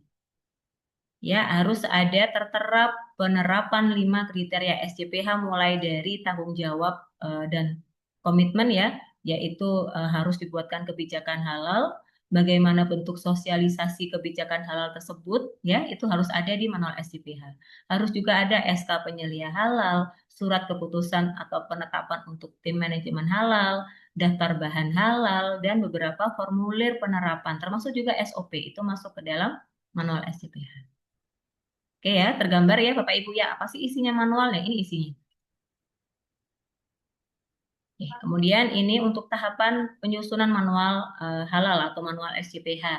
Yang pertama, tadi sudah kita belajar ya, menentukan ruang lingkup pelaku usaha, mulai dari mengidentifikasi jenis produknya, mengidentifikasi sarana-prasarana atau fasilitas yang akan disertifikasi halal. Kemudian selanjutnya setelah kita tentukan ruang lingkup, kita isi manual SJPH dan lampirannya. Nah, apa saja Bapak Ibu lampirannya? Mulai dari SOP ya, SOP atau instruksi kerja. Ini pilih salah satu. Kalau Bapak Ibu tentukan prosedurnya, oh saya ingin buat SOP, ya sudah SOP saja sudah cukup, tidak perlu ada dua-duanya. Kemudian setelah kita buatkan SOP, kan kita harus tinjau, harus tahu nih bagaimana bentuk penerapannya. Nah, kita harus buatkan formulir pelaksanaan SOP tersebut. Itu ya. Kalau ada SOP pembelian bahan, maka harus ada form atau formulir untuk pembelian bahan. Nah, masing-masing tahapan PPH Bapak Ibu harus dibuatkan SOP-nya nanti. Ya, jadi harus ada SOP pengadaan bahan, harus ada SOP untuk produksi, harus ada SOP penyimpanan, harus ada SOP misalkan pengemasan, sampai dengan SOP pendistribusian itu harus ada. Dan formulir pencatatannya pun juga harus ada di setiap SOP yang dibuat. Ya, kemudian Bapak Ibu lakukan audit internal dan selanjutnya simpan dan kelola bukti implementasi SJPH. Setelah Bapak Ibu lakukan implementasi manual SJPH, verifikasi kembali dokumen manual SJPH beserta lampiran yang dibuat. Jika sudah sesuai semua, lakukan sosialisasi manual dan prosedur SJPH ke semua karyawan. Jadi Bapak Ibu ketika sudah menyusun manual SJPH, sudah tersusun SOP-SOP-nya, begitu juga sudah dibuatkan formulir penerapannya, setelah itu lanjutkan dengan sosialisasikan ke semua karyawan. Jadi semua karyawan tuh harus tahu Bapak Ibu, mulai dari staf dapurnya harus tahu, staf penerimaan, staf pendistribusi itu harus tahu apa sih manual SJPH, kemudian apa sih formulir yang perlu dilengkapi, oh apa sih acuan untuk memeriksa kedatangan bahan, itu ada SOP-nya Bapak Ibu harus sosialisasikan.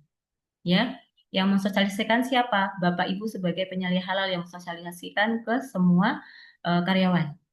Gitu ya, jangan lupa ya. Setelah menyusun manual SJPH, tidak berhenti di situ, Bapak Ibu. Setelah menyusun manual SJPH, setelah dilengkapi semua SOP-SOP-nya, Bapak Ibu harus lakukan langkah sosialisasi. Harus dikasih tahu nih karyawannya, kita sekarang punya manual SJPH ya, ini sebagai panduan kita dalam menjalankan sistem halal. Itu ya, kita sekarang punya SOP ya untuk penerimaan. Tidak boleh asal ya sekarang, harus ada tahapannya. Kalau bahan yang diterima itu tidak boleh asal ya, harus sesuai dengan SOP ini. Bapak Ibu sosialisasikan. Sosialisasi bisa dalam bentuk pelatihan, bisa briefing. Gitu ya. Dipastikan semua informasinya tersampaikan ke semua lini karyawan yang mulai dari level bawah sampai level atas harus Bapak Ibu sosialisasikan. Gitu ya. Izin Ibu Ya, bertanya. silakan Ibu. Untuk layout itu bisa denah saja atau memang harus sampai mendetail ke saluran air kah atau saluran limbah kah? Oke, nanti kita bahas ya untuk yang contoh denah dan flowchart ya. Bertahap dulu ya, Ibu ya. Siap. Terima Nanti kasih saya Bu. bantu baca. Baik, Sama-sama. Oke ya Bapak Ibu, untuk manual SCPH seperti ini gambarannya. Nah, kemudian kemarin sudah disampaikan Bapak Ibu kan harus membuat kebijakan halal. Kebijakan halal yang Bapak Ibu susun ya, seperti ini contohnya. Jadi ini contoh kebijakan halal. Nah, berarti pelaku usaha dalam hal ini adalah yayasan ya SPPG harus berkomitmen dan bertanggung jawab untuk menghasilkan produk halal menggunakan bahan halal gitu ya, diproses, diproduksi di tempat yang bebas dari kontaminasi najis begitu ya. Intinya ini adalah janji pelaku usaha. Jangan lupa kebijakan halal itu harus ada pengesahan. Jadi nanti Bapak Ibu ketika membuat kebijakan halal pastikan harus ada pengesahan dalam bentuk tanda tangan seperti ini ya. Tanda tangan ada cap perusahaannya di kebijakan halal yang sudah dibuat. Kalau misalkan Bapak Ibu kebijakan halalnya itu hanya ada tulisan saja tanpa ada pengesahan dari pimpinan perusahaan, nanti akan menjadi temuan pada proses audit dari LPH. Jadi pastikan harus ada kebijakan halal ya, kemudian harus ada pengesahan dari pimpinan perusahaan. Harus ada stempel perusahaannya. Seperti itu ya. Nah, kebijakan halal ini dimasukkan ke dalam manual SCPH. Gitu. Tidak hanya harus ditempel di lokasi atau di tempat usaha, tapi juga dimasukkan ke dalam manual SCPH. Nah, kemudian di manual SCPH ada juga tadi sudah saya sampaikan harus ada SK penyelia halal, harus ada surat penetapan tim manajemen halal. Contohnya seperti ini. Ini sudah ada ya Bapak Ibu ya, surat keputusan penetapan tim manajemen halal atau penyelia halal. Jadi tim manajemen halal yang sudah dibentuk itu dimasukkan ke dalam manual SCPH. Seperti ini. Begitu juga dengan uraian tugas dan tanggung jawab masing-masing tim manajemen halal. Oh, kalau penyelia halal itu tugasnya apa saja? Oh, tugasnya untuk staf produksi yang berkaitan dengan implementasi halal itu apa? Oh, untuk yang staf penerimaan itu tugas tanggung jawabnya apa saja Bapak Ibu uraikan. Ya, ini Izin, Bu. contohnya. Ya, Bapak. Untuk yang posisi di tim, untuk jabatan penyelia halal, apakah posisinya berarti tetap harus ketua, Bu? Sebetulnya tidak ada aturan khususnya, Pak. Boleh ketua, boleh anggota. Tapi karena Bapak Ibu sebagai pengawas ya, sebagai yang mengkoordinir pelaksanaan sistem jaminan produk halal, sebaiknya memang sebagai ketua. Tapi tidak harus, tidak ada ketentuan harus tidak. Tapi kalau saya sarankan memang sebaiknya sebagai ketua karena Bapak yang mengawasi, yang memastikan implementasi halal di dapur masing-masing. Gitu ya, Bapak Ibu ya, sudah jelas ya. Satu Jadi lagi, Bu. silakan Pak Amir. Yang manual SJPH itu, apakah cuman kita buat sekali terus dikirimnya kemana, atau nanti ada tiap setahun sekali itu, atau bagaimana, Bu? Oh enggak, jadi manual SCPH itu kan dibuat satu kali selama tidak ada perubahan daftar bahan halal dan yang lain-lain. Selama tidak ada revisi ya berarti ini dibuat sekali di awal pada saat proses registrasi, nanti Bapak upload atau Bapak submit di pada saat registrasi si halal. Gitu Pak. Jadi dokumen SCPH ini merupakan dokumen persyaratan utama dalam registrasi si halal Bapak Ibu. Jadi ini nanti di-input, di-submit di si halal nantinya. Dan manual SCPH ini dokumennya harus disimpan juga, hard copy-nya harus ada, soft copy-nya harus ada di pelaku usaha masing-masing. Gitu, Pak Amir. Ya, Bu. Izin Jadi Ibu. dibuatkan sekali saja di awal ya, tapi nantinya ketika ada perubahan sarana fasilitasnya, alamat produsennya berubah, alamat produksinya berubah, atau daftar bahannya berubah, tentunya ini harus ada direvisi ya, gitu. Tapi pembuatannya sekali saja di awal untuk disubmit pada saat proses registrasi. Oke, ya, yang mau Izin bertanya Ibu. silakan. Ya, Bu. Izin tanya Sedikit, Ibu, Bu, soal izin. tim manajemen halal itu. Ini siapa dulu? Salah satu-satu, Pak. Tadi Pak Amir sudah terjawab ya? Sudah, Bu. Terima kasih, Bu. Oke, sama-sama. Oke, Ibu, silakan. Iya, izin Ibu. Iya, silakan, Bu. Izin Ibu. Iya, silakan. Untuk tim manajemen halal itu nanti timnya itu diambil dari mana ya, Bu? Apakah dari tim penyelia semua atau bisa dari karyawan kah? Baik. Oke. Jadi tim manajemen halal ini harus mewakili setiap bagian, setiap divisi atau departemen yang berkaitan dengan implementasi halal di 5 tahapan PPH tadi. Ya, jadi harus ada perwakilan dari misalkan Bapak Ibu kalau di SPPG berarti ini ya kepala dapurnya, bagian dapurnya harus ada, kemudian bagian penerimaan harus masuk ke dalam tim manajemen halal, kemudian bagian gudang atau penyimpanan itu juga harus diwakilkan di tim manajemen halal, bagian produksi juga harus dimasukkan ke sini.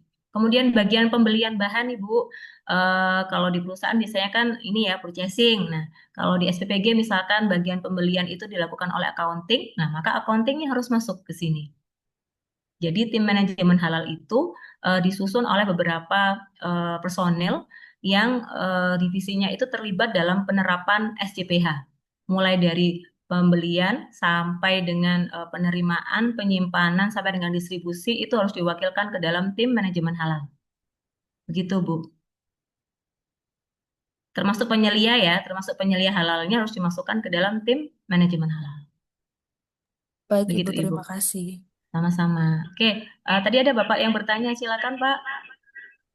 Ya Bu, nyambung dikit terkait dengan tim manajemen halal. Tadi kan ini kalau saya lihat kan hanya untuk satu ya Bu ya. Tadi Ibu sampaikan kalau seandainya satu yayasan itu atau SPPG itu terdiri dari berapa SPPG. Otomatis ini kan tidak mungkin satu apa namanya si penyelia aja, tentu harus dibantu dengan masing-masing SPPG. Berarti kan sebanyak jumlah titik SPPG itu berarti sejumlah itulah Bu ya, seperti yang disampaikan tadi itu melalui divisi-divisi atau apa gitu bahasanya. Mungkin seperti itu ya Bu ya. Iya betul. Jadi tim manajemen halal kan namanya tim kan tidak satu orang ya. Kalau tim kan namanya beberapa orang gitu yang terlibat. Jadi kalau misalkan untuk di SPPG libatkan semua personel yang terlibat dalam implementasi pelaksanaan SCPH Bapak Ibu. Mulai dari pembelian bahannya itu harus terlibat dalam tim. Kemudian bagian penerimaan atau bagian penyimpanan harus terlibat. Bagian produksi, dapurnya itu harus terlibat ya. Karena kan mereka harus menggunakan bahan yang sudah jelas status halalnya dan seperti apa, itu kan diatur. Itu masukkan ke dalam tim manajemen halal. Bagian pendistribusian pun juga harus dimasukkan. Intinya semua personel yang terlibat dalam implementasi SCPH di yayasan itu masukkan ke dalam tim manajemen halal. Izin Itu Bu. ya. Plus penyelianya. Ya, silakan Pak. Izin bertanya terkait ini Bu. Seumpama dalam pembuatan tim ini di beberapa waktu ada perubahan nama karena apa namanya ada tim yang keluar gitu ya, kerja Pak, ya. atau itu gimana Pak? Bu? Nanti direvisi harus saja Pak. tinggal Direvisi. direvisi gitu. Nah ini kan ada nomornya nih, Pak. Ya kan kalau misalkan ada revisi, ada perubahan personel yang terlibat ya, nah, maka harus direvisi ini dibuatkan lagi suatu keputusan tim manajemen halal revisi begitu. Nanti manual SCPH-nya pun juga direvisi begitu. Intinya setiap ada perubahan tinggal direvisi saja Bapak Ibu. Begitu. Begitu ya, Izin Pak. Bu Iya, Aulia. silakan Pak Amir. Kan itu di tim ya. Kalau misalnya tim itu ada salah satu yang belum halal Bu orangnya, maksudnya Belum tidak Islam. non Muslim. Ya. Itu gimana? Belum halal. Tapi dia di bagiannya penting juga dalam pengolahan gitu. Oke, baik Bapak Ibu. Persyaratan yang wajib Muslim itu hanya penyelia halal saja. Jadi yang harus Muslim itu hanya penyelia halalnya saja. Tapi kalau departemen yang lain, tim manajemen halal pun itu boleh non-Muslim, Pak. Jadi misalkan kepala dapurnya ini non-Muslim. Nggak apa-apa, masukkan dalam tim manajemen halal nggak apa-apa. Yang wajib Muslim hanya penyelia halalnya saja. Gitu, Pak. Oke, baik. Terima kasih. Ya, sama-sama. Jadi bukan harus dihalalin semua orangnya, bukan ya, Bapak Ibu ya. Yang wajib Muslim hanya penyelia halal saja, tapi selain penyelia halal masih boleh non-Muslim, gitu. Oke ya, Bu, mau Bapak nanya Ibu sih ya. Bu. Iya. Berarti ini prosesnya itu hampir sama kayak penerbitan ISO ya Bu, berarti Bu ya? Iya. Ya, namanya sistem kan sama ya Pak. Kalau ISO kan sistem manajemen Sama ya berarti ya? mutu, nah ini sistem manajemen halal. Iya. Iya, berarti hampir persis seperti ISO proseduralnya Bu ya? Betul Pak. Oh, Betul, oke. betul, begitu. Jadi kalau sudah Bapak Ibu yang sudah pengalaman menyusun dokumen Iya, ISO pernah saya masuk ya. itu lebih mudah. Ini lebih ini grade-nya sedikit lebih di bawahnya ISO ya Pak. Iya, Tapi berarti namanya tinggal sistem. diimplementasikan aja berarti kan ya. Betul. Di Tapi sistem ini gitu tuh.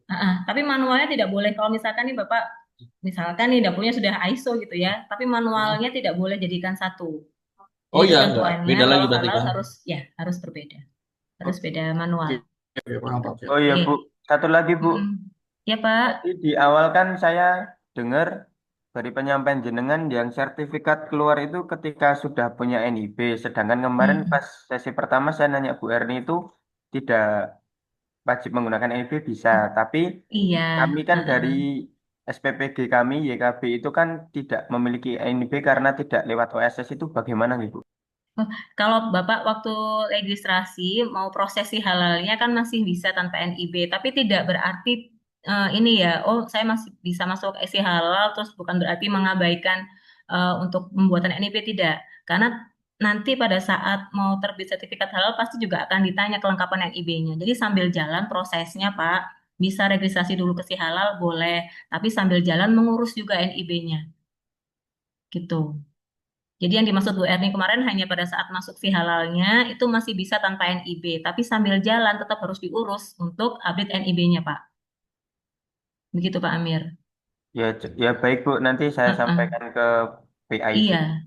Jadi tetap ya Bapak Ibu, pastikan nanti pada saat proses mau registrasi sertifikat halal itu NIB-nya harus diurus. Sambil jalan boleh Bapak Ibu lengkapi dokumen-dokumen yang diperlukan, boleh membuatkan manual SPH-nya dulu, itu boleh bisa gitu.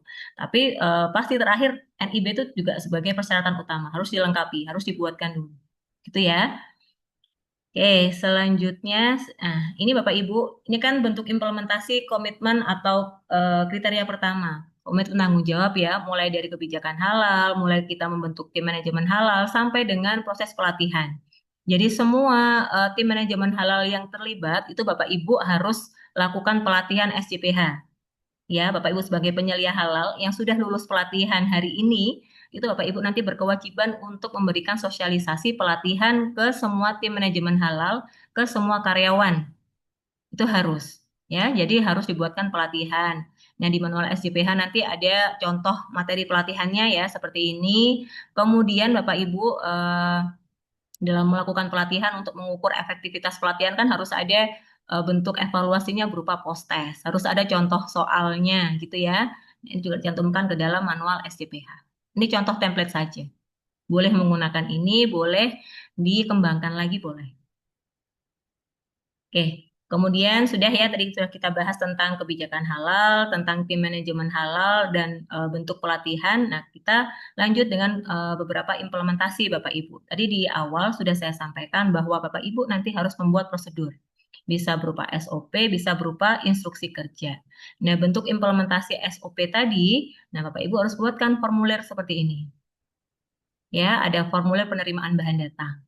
Kalau di SPPG sudah ada untuk pemeriksaan bahan datang, ya tinggal tambahkan saja terkait dengan ketentuan halalnya.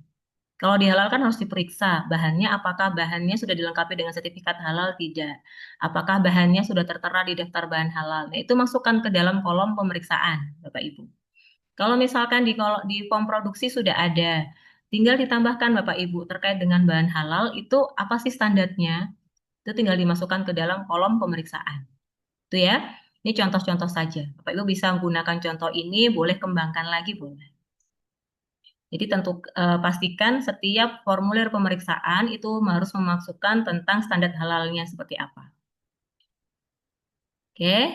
Nah, ini contoh implementasi untuk transportasi ya atau distribusi. Jadi ditulis di sini tanggal pengirimannya tanggal berapa, nomor plat mobilnya berapa, kemudian apa bahan atau produk yang dikirimkan, gitu ya. Terus kemudian pemeriksaan tentang kebersihan kendaraan, ya pastikan tidak ada najis, bersih, gitu ya. Nah, ini formulir pemeriksaannya. Seperti ini. Boleh menggunakan contoh ini, nanti boleh kembangkan sendiri. Oke. Adapun terkait layout, tadi sudah ada yang bertanya ya, kalau layoutnya yang ditulis apa sih Bu? Mulai dari bagaimana layout untuk penerimaan bahan bakunya, kemudian penyimpanan bahan bakunya, kemudian penyimpanan produk, kemudian tempat untuk produksinya, gitu ya. Kemudian tempat untuk misalkan ada kantornya, sampai dengan ruang parkiran dan yang lain-lain itu dicantumkan ke dalam layout. Seperti ini contohnya Bapak Ibu. Tapi ini hanya sekedar contoh ya. Kalau Bapak Ibu sudah memiliki layout yang lebih jelas, yang lebih lengkap juga boleh. Tapi minimal ada tempat untuk digambarkan ya, tempat dari penerimaannya, gudangnya di mana, tempat produksinya di mana, tempat pencuciannya di mana, kemudian toiletnya, terus loker karyawannya gitu ya. Kalau misalkan ada ruang administrasi itu ditulis, digambarkan di sini. Oke, nah Bapak Ibu, ini harus dibuat. Kalau untuk kita masuk si halal, nanti layout dapur, denah dapur itu harus disimpan ke dalam bentuk filenya berupa JPEG atau JPG. Tidak bisa misalkan PDF atau MS Word itu tidak boleh. Jadi harus disimpan nanti dikonvert ke dalam bentuk JPG atau JPEG. Itu ya kalau di si halal seperti itu. Oke, terjawab ya Ibu tadi siapa yang bertanya? Mohon maaf, saya lupa namanya. Kalau untuk Jawab ketentuan Ibu, denah, Uzimah oke. Ibu. Oke, Terima terima kasih kasih. Ibu. Ya, sama-sama. Seperti ini ya Bapak Ibu ya. Lengkapi denah untuk masing-masing dapur. Oke, kemudian di manual SCPH Bapak Ibu juga harus gambarkan bagaimana sih alur proses produksinya. Mulai dari penerimaan bahan datang ya, kemudian bagaimana penanganan bahan tersebut, bagaimana bahan itu disimpan, diproduksi ya, sampai dengan pemorsian, sampai dengan pengemasan dan pendistribusian itu digambarkan di dalam diagram alur seperti ini. Ini contoh lagi-lagi, ini contoh. Bapak Ibu boleh gunakan contoh ini, boleh juga nanti kembangkan sendiri. Tapi paling tidak menggambarkan setiap tahapan proses mulai dari penerimaan bahan sampai dengan produk jadi itu didistribusikan. Kalau misalkan Bapak Ibu dari ruang lingkup usaha yang lain, penyembelihan misalkan, nah maka diagram alur prosesnya ya bagaimana mulai hewan itu datang sampai dengan hewan itu ditampung di tempat penampungan RPH-nya, sampai dengan proses penyembelihan, kemudian proses pengulitan, penyimpanan ya sampai dengan pendistribusian dituliskan di sini di diagram alur proses produksi. Jadi diagram alur proses itu menggambarkan tahapan mulai dari bahan itu diterima, diolah ya, kemudian disimpan sampai dengan bahan itu dikemas, kemudian didistribusikan, dijual dan disajikan seperti itu ya. Intinya ketujuh tahapan prosesnya itu dimasukkan ke dalam alur prosesnya. Nah, kalau Bapak Ibu di catering atau di SPPG jumlah produknya kan banyak. Apakah harus masing-masing setiap produk itu dibuatkan alur prosesnya? Kalau di catering atau di SPPG kan nanti bisa puluhan ya, bisa ratusan bahkan. Kan tidak mungkin. Jadi Bapak Ibu bisa golongkan saja, kelompokkan saja. Kalau misalkan di SPPG boleh diwakilkan dalam satu tahapan seperti ini, boleh juga dikelompokkan sesuai dengan jenis produknya. Kan di SPPG ada jenis kelompok protein, ada sayuran begitu ya. Boleh nanti alur prosesnya dibedakan sesuai dengan kelompok produk, boleh diglobalkan seperti ini juga boleh. Itu ya, sudah jelas ya Bapak Ibu ya untuk diagram alur proses dan denahnya. Oke, kemudian saya lanjut Bapak Ibu. Kita sudah buatkan denahnya, kita sudah buatkan alur prosesnya. Nah, selanjutnya kita harus buatkan prosedur. Prosedur penerapan SCPH ya. Bapak Ibu sebagai pelaku usaha wajib memiliki dan menerapkan prosedur pelaksanaan PPH secara tertulis dan terdokumentasi sesuai dengan ruang lingkup SCPH di pelaku usaha.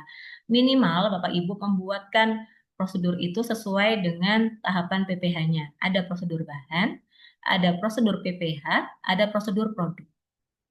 Kalau di prosedur bahan, apa saja yang perlu dimasukkan, mulai dari pembelian bahannya, kemudian penerimaan bahannya, sampai dengan penggunaan bahan baru. Itu masukkan ke dalam prosedur bahan. Kemudian kalau prosedur PPH, apa saja yang diatur ya, mulai dari bagaimana proses produksinya, kemudian memastikan fasilitas produksinya bebas dari bahan haram dan najis ya, dan juga yang paling penting Bapak Ibu, ini paling penting Bapak Ibu. Bapak Ibu harus buatkan prosedur pensucian ketika fasilitasnya terkontaminasi oleh najis gitu ya, itu harus dibuatkan prosedur pensuciannya. Kemudian dibuatkan juga prosedur untuk ketertelusuran dan penanganan tidak sesuai kriteria halal. Ya, dibuatkan semua seperti itu. Oke, sudah jelas ya Bapak Ibu ya. Jadi prosedur yang perlu dibuat mulai dari tadi ya, mulai dari pembelian bahan atau pengadaan bahan sampai dengan pendistribusian itu harus ada prosedurnya. Atau paling tidak Bapak Ibu buatkan 3 prosedur ini, prosedur bahan, prosedur PPH, dan prosedur produk. Oke, kemudian ini sebagai contoh saja bagaimana sih cara pembuatan prosedur. Yang pertama, pahami dulu aktivitas yang akan dibuat prosedurnya seperti apa. Siapa personel yang terlibat, PIC-nya ya atau penanggung jawab untuk pelaksanaan aktivitasnya itu juga harus Bapak Ibu cantumkan ke dalam prosedur. Misalkan untuk pembelian bahan, cantumkan berarti staf pembelian bahan, staf accounting harus memastikan bahan yang dibeli, bahan yang dipesan sesuai dengan daftar bahan halal. Pastikan bahan yang dibeli, bahan yang dipesan adalah bahan yang sudah memiliki sertifikat halal. Ya, jadi jelas siapa penanggung jawabnya, siapa PIC-nya itu harus jelas tercantum dalam prosedur. Berapa kali harus melakukan pemeriksaan itu juga harus dicantumkan ke dalam prosedur. Ya, tuliskan langkah-langkah yang biasa dilakukan dalam kegiatan sehari-hari, diskusikan dan juga revisi. Misalkan ya, jika ada aktivitas yang tidak sesuai dengan kriteria halal, itu Bapak Ibu bisa dihapus ya. Kemudian susun rancangan prosedur dalam format yang sesuai. Kemudian setelah kita susun, evaluasi Bapak Ibu, evaluasi rancangan prosedur dengan personel yang terlibat. Jika diperlukan lakukan visitasi. Jadi ketika kita membuat prosedur atau SOP itu kita harus visitasi ke departemen tersebut atau ke area tersebut. Oh, kalau kita membuatkan form SOP untuk produksi, berarti kita harus datang tuh ke area dapurnya. Kita lihat bagaimana sih aktivitas untuk di dapur itu seperti apa. Itu ya untuk menguji apakah SOP yang kita buat itu sudah efektif, sudah tepat atau tidak. Kita harus ini ya harus lakukan visitasi atau datang ke areanya langsung. Bisa konsultasi, bisa wawancara ya dengan staf dapurnya, bisa wawancara dengan staf distribusinya ya ketika akan membuatkan prosedur. Kemudian lakukan simulasi, Bapak Ibu, SOP yang sudah dibuat disimulasikan. Sudah tepat tidak? Sudah lengkap tidak tahapan-tahapannya? Pastikan sudah lengkap ya tahapan dari awal sampai akhirnya. Kalau misalkan masih dinilai atau dilihat masih ada yang kurang, tambahkan lagi di prosedur yang dibuat. Jika sudah sesuai, sudah tepat, sudah lengkap, maka sahkan prosedurnya. Ya, dibuat pengesahan prosedur untuk kemudian disosialisasikan ke semua karyawan. Ya, ini contoh prosedur Bapak Ibu. Lagi-lagi ini contoh, boleh Bapak Ibu buat seperti ini, boleh juga kembangkan. Kalau sudah Bapak Ibu sudah ini ya sudah terbiasa di ISO, di sistem, pasti sudah terbiasa membuat SOP. Tapi bagi Bapak Ibu yang belum terbiasa membuatkan prosedur, ini kami berikan contoh. Bapak Ibu bisa tiru seperti ini. Ya, jadi kalau buat SOP tentunya ada ini ya nama SOP-nya SOP apa, kemudian pengesahan dalam artian di sini ditulis ini SOP-nya berlaku sejak kapan, nomor dokumennya harus tertera juga. Kalau misalkan belum pernah direvisi, berarti nomor revisinya 00. Kemudian jika sudah pernah direvisi, tulis revisi keberapa. Misalkan revisi pertama, tulis revisi 01, tanggal revisinya kapan. Kemudian SOP yang baik ya harus dijelaskan tujuan untuk SOP ini apa. Kalau SOP prosedur penerimaan, berarti tujuannya menjelaskan tentang aktivitas penerimaan bahan. Ya.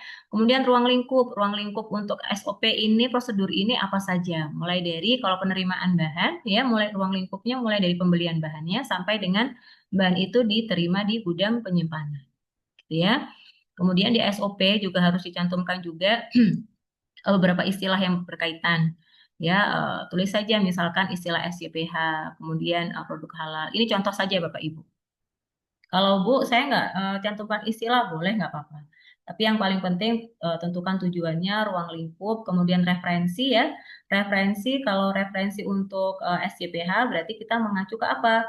Mengacu ke keputusan Kepala BPJPH nomor 20 tahun 2023 tentang kriteria SJPH. Ini adalah referensinya atau acuannya. Oke, kemudian dokumen terkait diisi apa? Kalau misalkan SOP prosedur penerimaan bahan, maka yang terlibat dalam dokumen itu apa saja? Oh, form laporan penanganan PO, oh, form pemeriksaan bahan. Intinya ini adalah dokumen yang terlibat, dokumen yang terkait dengan SOP tersebut. Ya, kemudian selanjutnya adalah isi dari prosedurnya itu apa? Tahapan-tahapannya apa?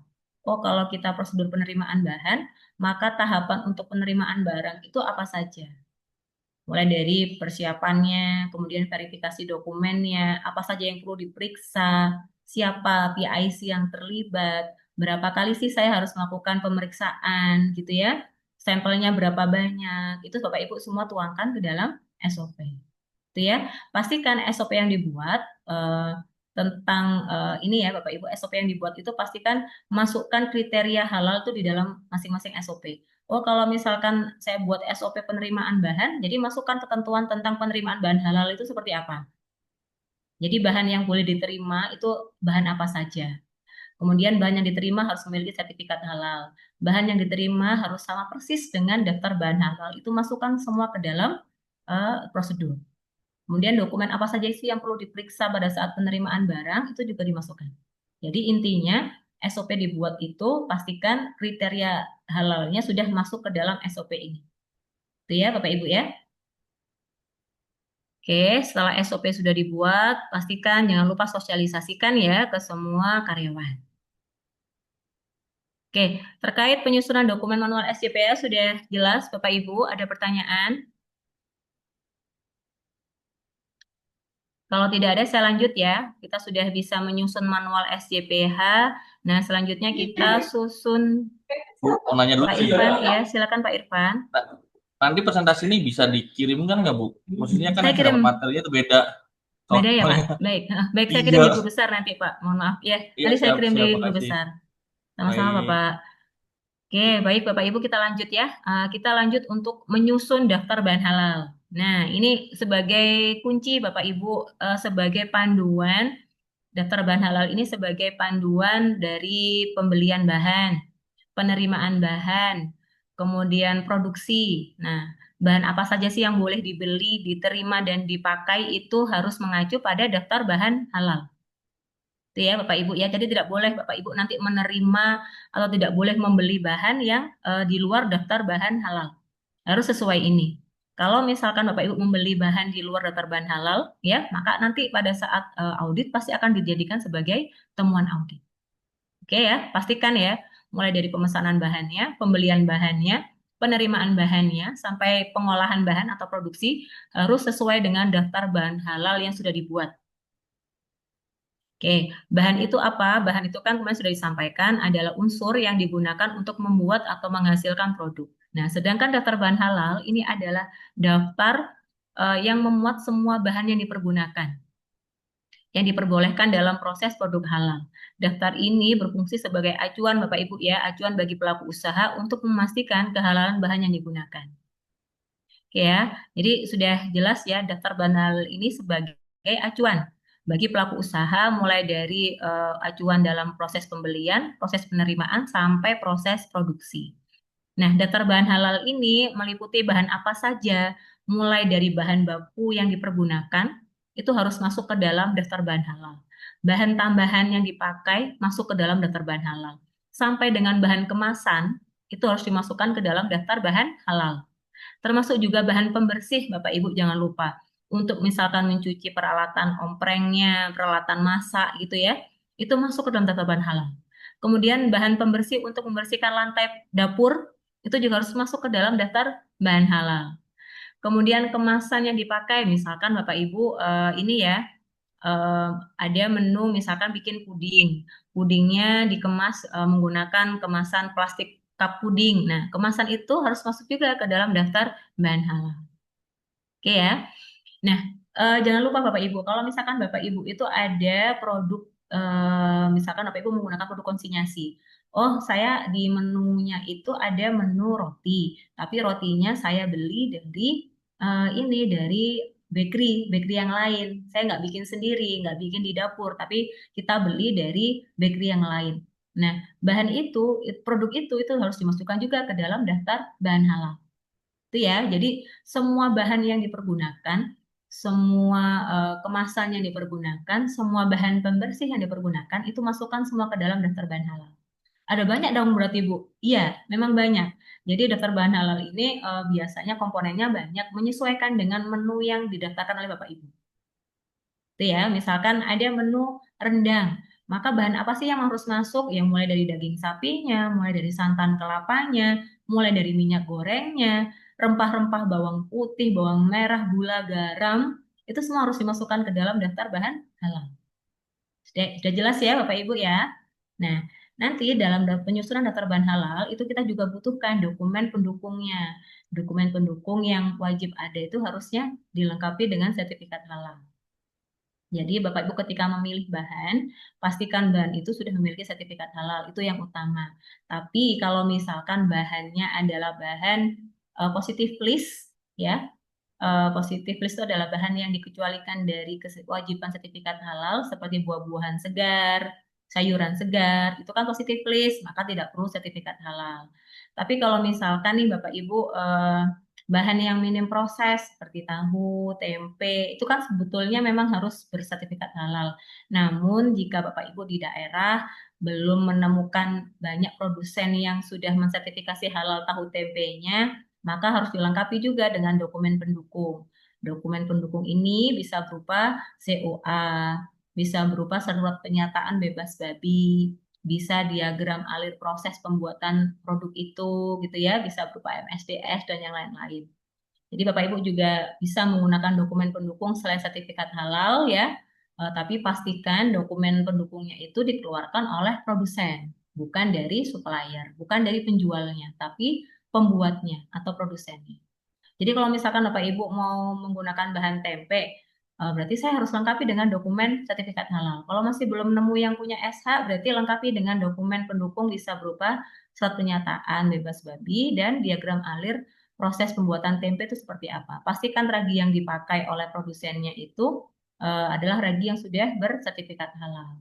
Nah, kalau beli di pasar, gimana Bu? Apa saya minta ke penjualnya? Nggak boleh, Bapak Ibu. Kalau beli di pasar, berarti tanya ke penjualnya, ini produsennya siapa?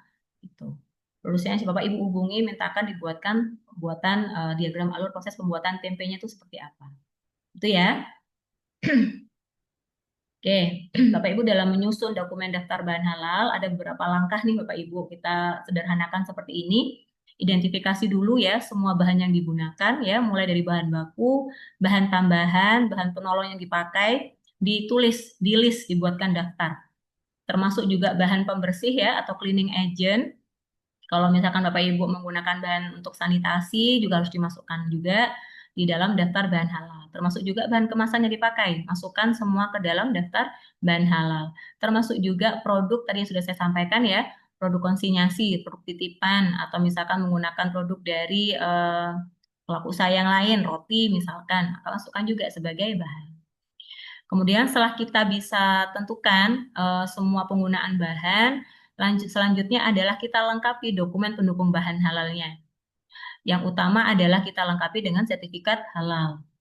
Namun kalau untuk bahan yang tidak kritis ya, seperti tadi ya, yang bahan positive list atau bahan minim proses seperti tahu, tempe, begitu ya, atau santan kelapa yang dari pasar. Nah, itu kita bisa lengkapi dengan dokumen pendukung selain sertifikat halal, yaitu bisa berupa diagram alir proses atau juga bisa menggunakan surat pernyataan bebas babi. Itu ya. Nah, kemudian setelah kita lengkapi dokumen pendukung, kita cek, kita periksa validitas dokumen pendukung bahannya. Kalau sertifikat halal, kita pastikan apakah sudah diterbitkan dari lembaga yang valid. Kalau di Indonesia, berarti kita pastikan dikeluarkan oleh BPJPH. Itu ya. Kalau misalkan Bapak Ibu menggunakan bahan impor, ya kita pastikan lembaga penerbit bahannya itu apakah sudah diakui oleh BPJPH? Tidak. Sudah bekerja sama dengan BPJPH? Tidak. Itu ya. Bagaimana kita mengecek validitas lembaga penerbit luar negeri? Kita bisa periksa di website ini Bapak Ibu. bpjph.halal.go.id. Ada sekitar 91 lembaga halal luar negeri yang sudah bekerja sama dengan BPJPH. Di luar 91 lembaga itu berarti Bapak Ibu tidak bisa pergunakan sebagai dokumen pendukung bahan karena belum diakui oleh BPJPH lembaganya. Gitu ya. Nah, jika misalkan lembaganya itu sudah bekerja sama, sudah diakui oleh BPJPH, maka pastikan lagi selanjutnya adalah periksa masa berlaku dokumen pendukung bahan. Karena Bapak Ibu untuk dokumen lembaga halal luar negeri, dokumen bahan impor itu ada masa berlakunya, berbeda dengan BPJPH. BPJPH itu kan masa berlaku sertifikatnya seumur hidup ya, selama tidak ada perubahan bahan, selama tidak ada perubahan proses. Tapi kalau bahan impor, bahan dari luar, itu ada masa berlaku sertifikatnya. Ada yang 1 tahun, ada yang 2 tahun. Nah, disitulah Bapak Ibu perannya harus memeriksa, masih berlaku tidak dokumen sertifikat halalnya. Gitu ya. Kalau misalkan ternyata sertifikat halalnya itu berakhir di tahun 2024, nah maka sudah tidak valid lagi dokumennya. Bapak Ibu harus cari alternatif dari produsen yang lain. Oke, pastikan ya Bapak Ibu dokumen pendukung bahan itu dikeluarkan oleh produsen, bukan oleh supplier atau distributor. Oke, selanjutnya ini contoh untuk dokumen bahan. Kemarin sudah dijelaskan oleh Pak Hadi ya di materi SJPH. Ada beberapa jenis dokumen pendukung bahan, mulai dari sertifikat halal, COE ya, MSDS, spesifikasi bahan ya, diagram alur, surat pernyataan dan juga halal kuesioner. Ini misalkan bukan bahan sangat kritis, boleh Bapak Ibu gunakan dokumen dari nomor 2 sampai 7. Tapi kalau bahannya sangat kritis ya, misalkan bahannya itu dari hewan sembelihan, bahannya menggunakan bahan unggas, daging sapi, daging kambing, maka harus wajib dokumennya berupa sertifikat halal. Nggak boleh Bapak Ibu menggunakan dokumen selain sertifikat halal. Ya, pastikan itu. Ini contoh Bapak Ibu ya untuk dokumen sertifikat halal. Ini yang paling kiri adalah dokumen sertifikat halal dari luar negeri ya, yang sudah diregistrasikan di BPJPH. Kemudian ini yang di tengah adalah contoh dokumen sertifikat halal. Nah, yang di kanan ini adalah dokumen sertifikat halal yang dikeluarkan oleh lembaga selain BPJPH. Nah, ini Bapak Ibu periksa ya. Oh, ini namanya lembaganya kan HFCE. Halal Food Council of Europe ya. Nah, ini diperiksa di website BPJPH. Ini terdaftar tidak di lembaga yang diakui BPJPH. Kalau nggak ada ini ya, kalau ternyata ini belum terdaftar, belum diakui, maka Bapak Ibu tidak boleh gunakan dokumen ini. Berarti tidak valid. Cari lagi yang sudah diakui oleh BPJPH. Ya, nah ini Izin Bapak Ibu. bertanya, Ibu. Iya, Ibu, silahkan. maaf, misalkan kita mau mengajukan bahan masakan, kan itu di situ ada bahan-bahan kan, Bu? Eh, apakah ada misal minimum sertifikat halal dari bahan tersebut, misalkan expired mungkin 3 bulan lagi atau 6 bulan lagi, itu kita masih bisa pakai nggak untuk pengajuan misalkan yang baru? Kalau baik, ini untuk yang bahan impor. Kalau bahan yang dari Indonesia, yang dalam negeri kan semuanya dikeluarkan oleh BPJPH ya. Kalau sudah dari BPJPH kan sertifikat halal produknya sudah berlaku selamanya kan, Bapak Ibu. Selama si produk itu tidak ada perubahan. Tapi intinya kalau misalkan sudah pakai bahan yang dari Indonesia, dari dalam negeri, itu sudah apa namanya, sudah kita pastikan sudah bisa berlaku selamanya sertifikatnya. Tidak ada masa expirednya. Tapi kalau untuk bahan impor, bahan dari luar negeri itu masih ada masa berlakunya. Nah, Bapak Ibu bisa pergunakan itu, misalkan, oh expirednya itu masih 3 bulan mendatang, ya maka masih boleh Bapak Ibu pergunakan dokumen itu. Tapi tentunya ketika sudah mendekati masa berakhir sertifikatnya, Bapak Ibu harus koordinasikan dengan produsennya, minta update untuk sertifikat yang baru, gitu. Gitu Bu langkahnya. Kalau misalkan menemukan dokumen bahan yang sudah menjelang expired ya, masih boleh nih 3 bulan atau 6 bulan sebelum expired dipergunakan boleh, tapi sudah mendekati 1 bulan berakhir masa berlaku sertifikatnya, koordinasikan dengan produsennya, minta update sertifikat halalnya, gitu Bu. Baik Ibu, terima kasih Ya, Ibu. sama-sama. Baik ya Bapak Ibu. Nah, kita bagaimana sih cara kita bisa memvalidasi dokumen bahan? Untuk memastikan validitas itu kita periksa dokumen sertifikat halal di website bpjph.halal.go.id. Bapak Ibu bisa masuk di website ini ya, ketik bpjph.halal.go.id ya, ketik di sini. Kemudian Bapak Ibu nanti di halaman awal nanti akan muncul laman seperti ini. Nah, kalau misalkan Bapak Ibu ingin mengetahui, oh saya minyak goreng saya ini sudah halal nggak ya? Nah, bagaimana sih cara kita memeriksa? Tinggal periksa Bapak Ibu, tinggal masukkan nama bahannya, nama produknya ya. Misalkan tadi minyak goreng. Lebih mudah kalau Bapak Ibu sekalian memasukkan mereknya. Misalkan mau pakai mereknya Bimoli. Tuliskan di nama produk. Tulis Bimoli. Tinggal klik cari Bapak Ibu. Nanti akan muncul pilihan seperti ini. Nah, di sini ada banyak pilihan. Pilihannya berbeda di produsennya, nama produsennya ya. Nah, Bapak Ibu tinggal sesuaikan bahannya Bapak Ibu itu dari produsen apa. Oh, misalkan Bimoli, periksa di label kemasan yang belakang produk. Situ kan pasti ada tulisan nama produsennya ya, atau bisa di belakang atau di depan, itu kan ada nama produsennya. tinggal sesuaikan saja nama produsennya siapa. Kalau misalkan bimolinya dihasilkan oleh produsen PT Salim Infomas, ya berarti ini yang sebagai kita pergunakan sebagai data sertifikat halalnya. Oh, tapi kalau misalkan bimolinya dari PT Unilever misalkan, berarti ya pilih yang dari produsen itu. Sesuaikan. Gitu ya. Nah, ini nanti muncul Bapak Ibu nomor sertifikatnya, nanti bisa kita copy nomor sertifikat ini untuk kita paste ya, copy paste di daftar bahan halal yang kita susun nantinya. Tuh, itu kalau manual seperti itu. Itu ya. Bisa ya Bapak Ibu ya. Jadi misalnya contoh saya punya bahan air mineral seperti ini. Mereknya Aku Viva. Nah, kalau saya mau tahu Aku Viva ini sudah bersertifikat halal nggak ya? Jadi Bapak Ibu tinggal tuliskan di sini air mineral Aku Viva. Atau langsung tulis mereknya saja nggak apa-apa. Aku Viva 600 mili gitu ya. Tinggal kita klik cari. Nanti pasti akan muncul beberapa pilihan seperti ini Bapak Ibu.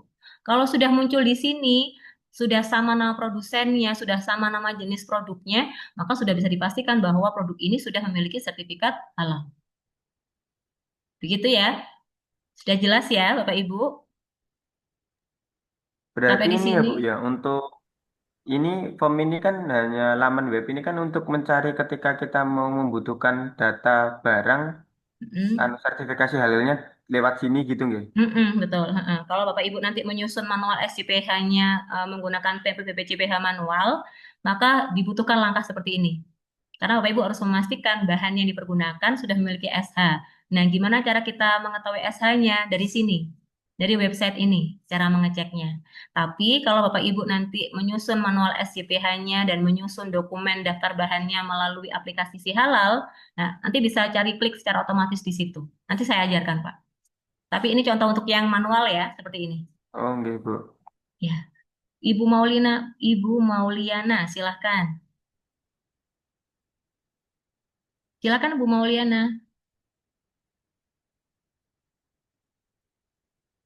Jadi bertanya Bu Mauliana, apakah masih di mute? Nggak ada suaranya, Bu.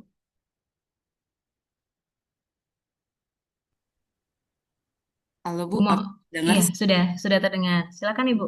Bertanya Bu, misalnya kan kita pembelian rempah-rempah kayak misalnya daun salam, daun jeruk, bawang merah, bawang putih itu melalui di pasar. Nah untuk produsennya nanti, apakah kita harus tanyakan langsung di pasar itu juga seperti yang Ibu? Oh, enggak. Jadi kalau misalkan untuk bahan yang positif list ya, bahan positif list sudah jelas ya Bapak Ibu ya, sudah paham ya? Atau ada yang masih kurang tahu bahan positif list yang tidak harus ber-SH? Nanti untuk semua bahan positif list itu kan kita merujuknya ke KMA 1360. Bapak Ibu bisa lihat di KMA 1360 ya, data bahan apa saja sih yang tidak perlu dilengkapi dengan sertifikat halal. Contohnya semua rempah-rempah tadi ya, bawang merah, bawang putih, jahe, lengkuas, daun salam, itu kan semua positif list. Tidak perlu sertifikat halal. Kemudian apalagi telur mentah, ikan segar, itu masuk ke dalam positif list. Nah, kalau itu produsennya bisa ditulis petani aja Ibu. Kalau misalkan telur ya peternak gitu ya, ikan ya boleh nelayan atau petani. Tulis di situ aja. Produsennya sebagai petani, begitu Bu. Untuk yang positif list. Tapi kalau untuk yang bahan yang ada sertifikat halalnya, ya sesuaikan produsennya yang di kemasannya seperti apa. Begitu ya, Bu Mauliana. Ya baik Bu, terima kasih Ya, Bu. sama-sama. Oke, kalau sudah cukup jelas Bapak Ibu saya lanjut ya. Nah, ini untuk tahapan penyusunan daftar bahan halal. Ya, Bapak Ibu, tahapannya susun dulu ya semua bahan yang digunakan dalam proses produk halal. Mulai dari bahan bakunya, kemudian cleaning agent atau bahan pembersih, bahan kemasan, produk konsinyasi, dan media swab jika Bapak Ibu ada langkah untuk swab. Kemudian masukkan alternatif bahan dari beberapa merek dan supplier yang digunakan. Jadi sebisa mungkin bahan yang didaftarkan itu tidak hanya single bahan, tidak hanya bahan tunggal. Misalkan Bapak Ibu ada bahan minyak goreng, itu jangan hanya dari satu merek produsen saja. Jangan misalkan hanya merek Tilma saja, itu sebaiknya jangan. Antisipasi kenapa Bapak Ibu kalau misalkan ada kenaikan harga, ada kelangkaan barang, itu supaya tidak bolak-balik Bapak Ibu mengajukan pengembangan menu baru, maka sebaiknya ditambahkan semua di awal. Kemungkinan-kemungkinan alternatif beberapa merek itu masukkan semua di awal ini Bapak Ibu, di proses registrasi ini. Jadi kalau misalkan minyak goreng, cantumkan beberapa menu beberapa merek pilihan. Misal minyak goreng Bimoli, minyak goreng Pilma, minyak goreng Sanpo, minyak goreng Fitri, minyak goreng Kita gitu ya, itu masukkan semua ke dalam daftar bahan halal. Jadi usahakan jangan satu merek saja Bapak Ibu. Kenapa? Ya kita antisipasi, misalkan nanti 2 bulan lagi nih ternyata ini tiba-tiba bahan bahan untuk ini langka, merek ini langka ya. Supaya antisipasi itu sebaiknya cantumkan alternatif merek yang lain di daftar bahan halal. Itu ya. Dan yang paling penting juga Bapak Ibu, nanti ketika Bapak Ibu nanti akan menambah daftar bahan halal itu pasti akan harus mengajukan pengembangan menu baru di si halal. Berarti harus dievaluasi lagi, diperiksa lagi oleh BPJPH dan LPH. Itu kan memakan waktu. Kalau ternyata Bapak Ibu sudah nggak ada kosong barangnya dan harus minta persetujuan, kan berarti nggak boleh menggunakan asal bahan gitu aja, nggak boleh Bapak Ibu. Nggak boleh asal aja menggunakan bahan baru itu nggak boleh. Jadi harus sesuaikan dulu dengan terbahan halal. Jadi untuk mengantisipasi itu, maka cantumkan semua alternatif merek di daftar bahan halal. Itu ya. Gula pun juga sama Bapak Ibu, jangan satu merek saja. Misalkan Bapak Ibu sudah pakai merek yang Rose Brand, cantumkan juga, masukkan juga merek yang lain, merek SUS, merek GSM, semuanya masukkan. Gitu ya. Kemudian kategorikan bahan sesuai dengan jenisnya, apakah dia masuk ke dalam kategori bahan baku, bahan pembersih, bahan kemasan, itu Bapak Ibu harus bisa kategorikan. Kalau misalkan untuk bahan kemasan, nanti pilih jenis kategori bahannya sebagai bahan kemasan. Kalau bahan untuk membersihkan peralatan, ya masukkan sebagai kategori bahan pembersih atau cleaning agent. Ya, kemudian Bapak Ibu setiap daftar bahan halal yang Bapak Ibu susun nantinya lengkapi informasi pada daftar bahan halal meliputi informasi nama produsennya, maaf ini negara produsen dan nama supplier. Jadi lengkapi nama produsennya, negara produsen, nama supplier.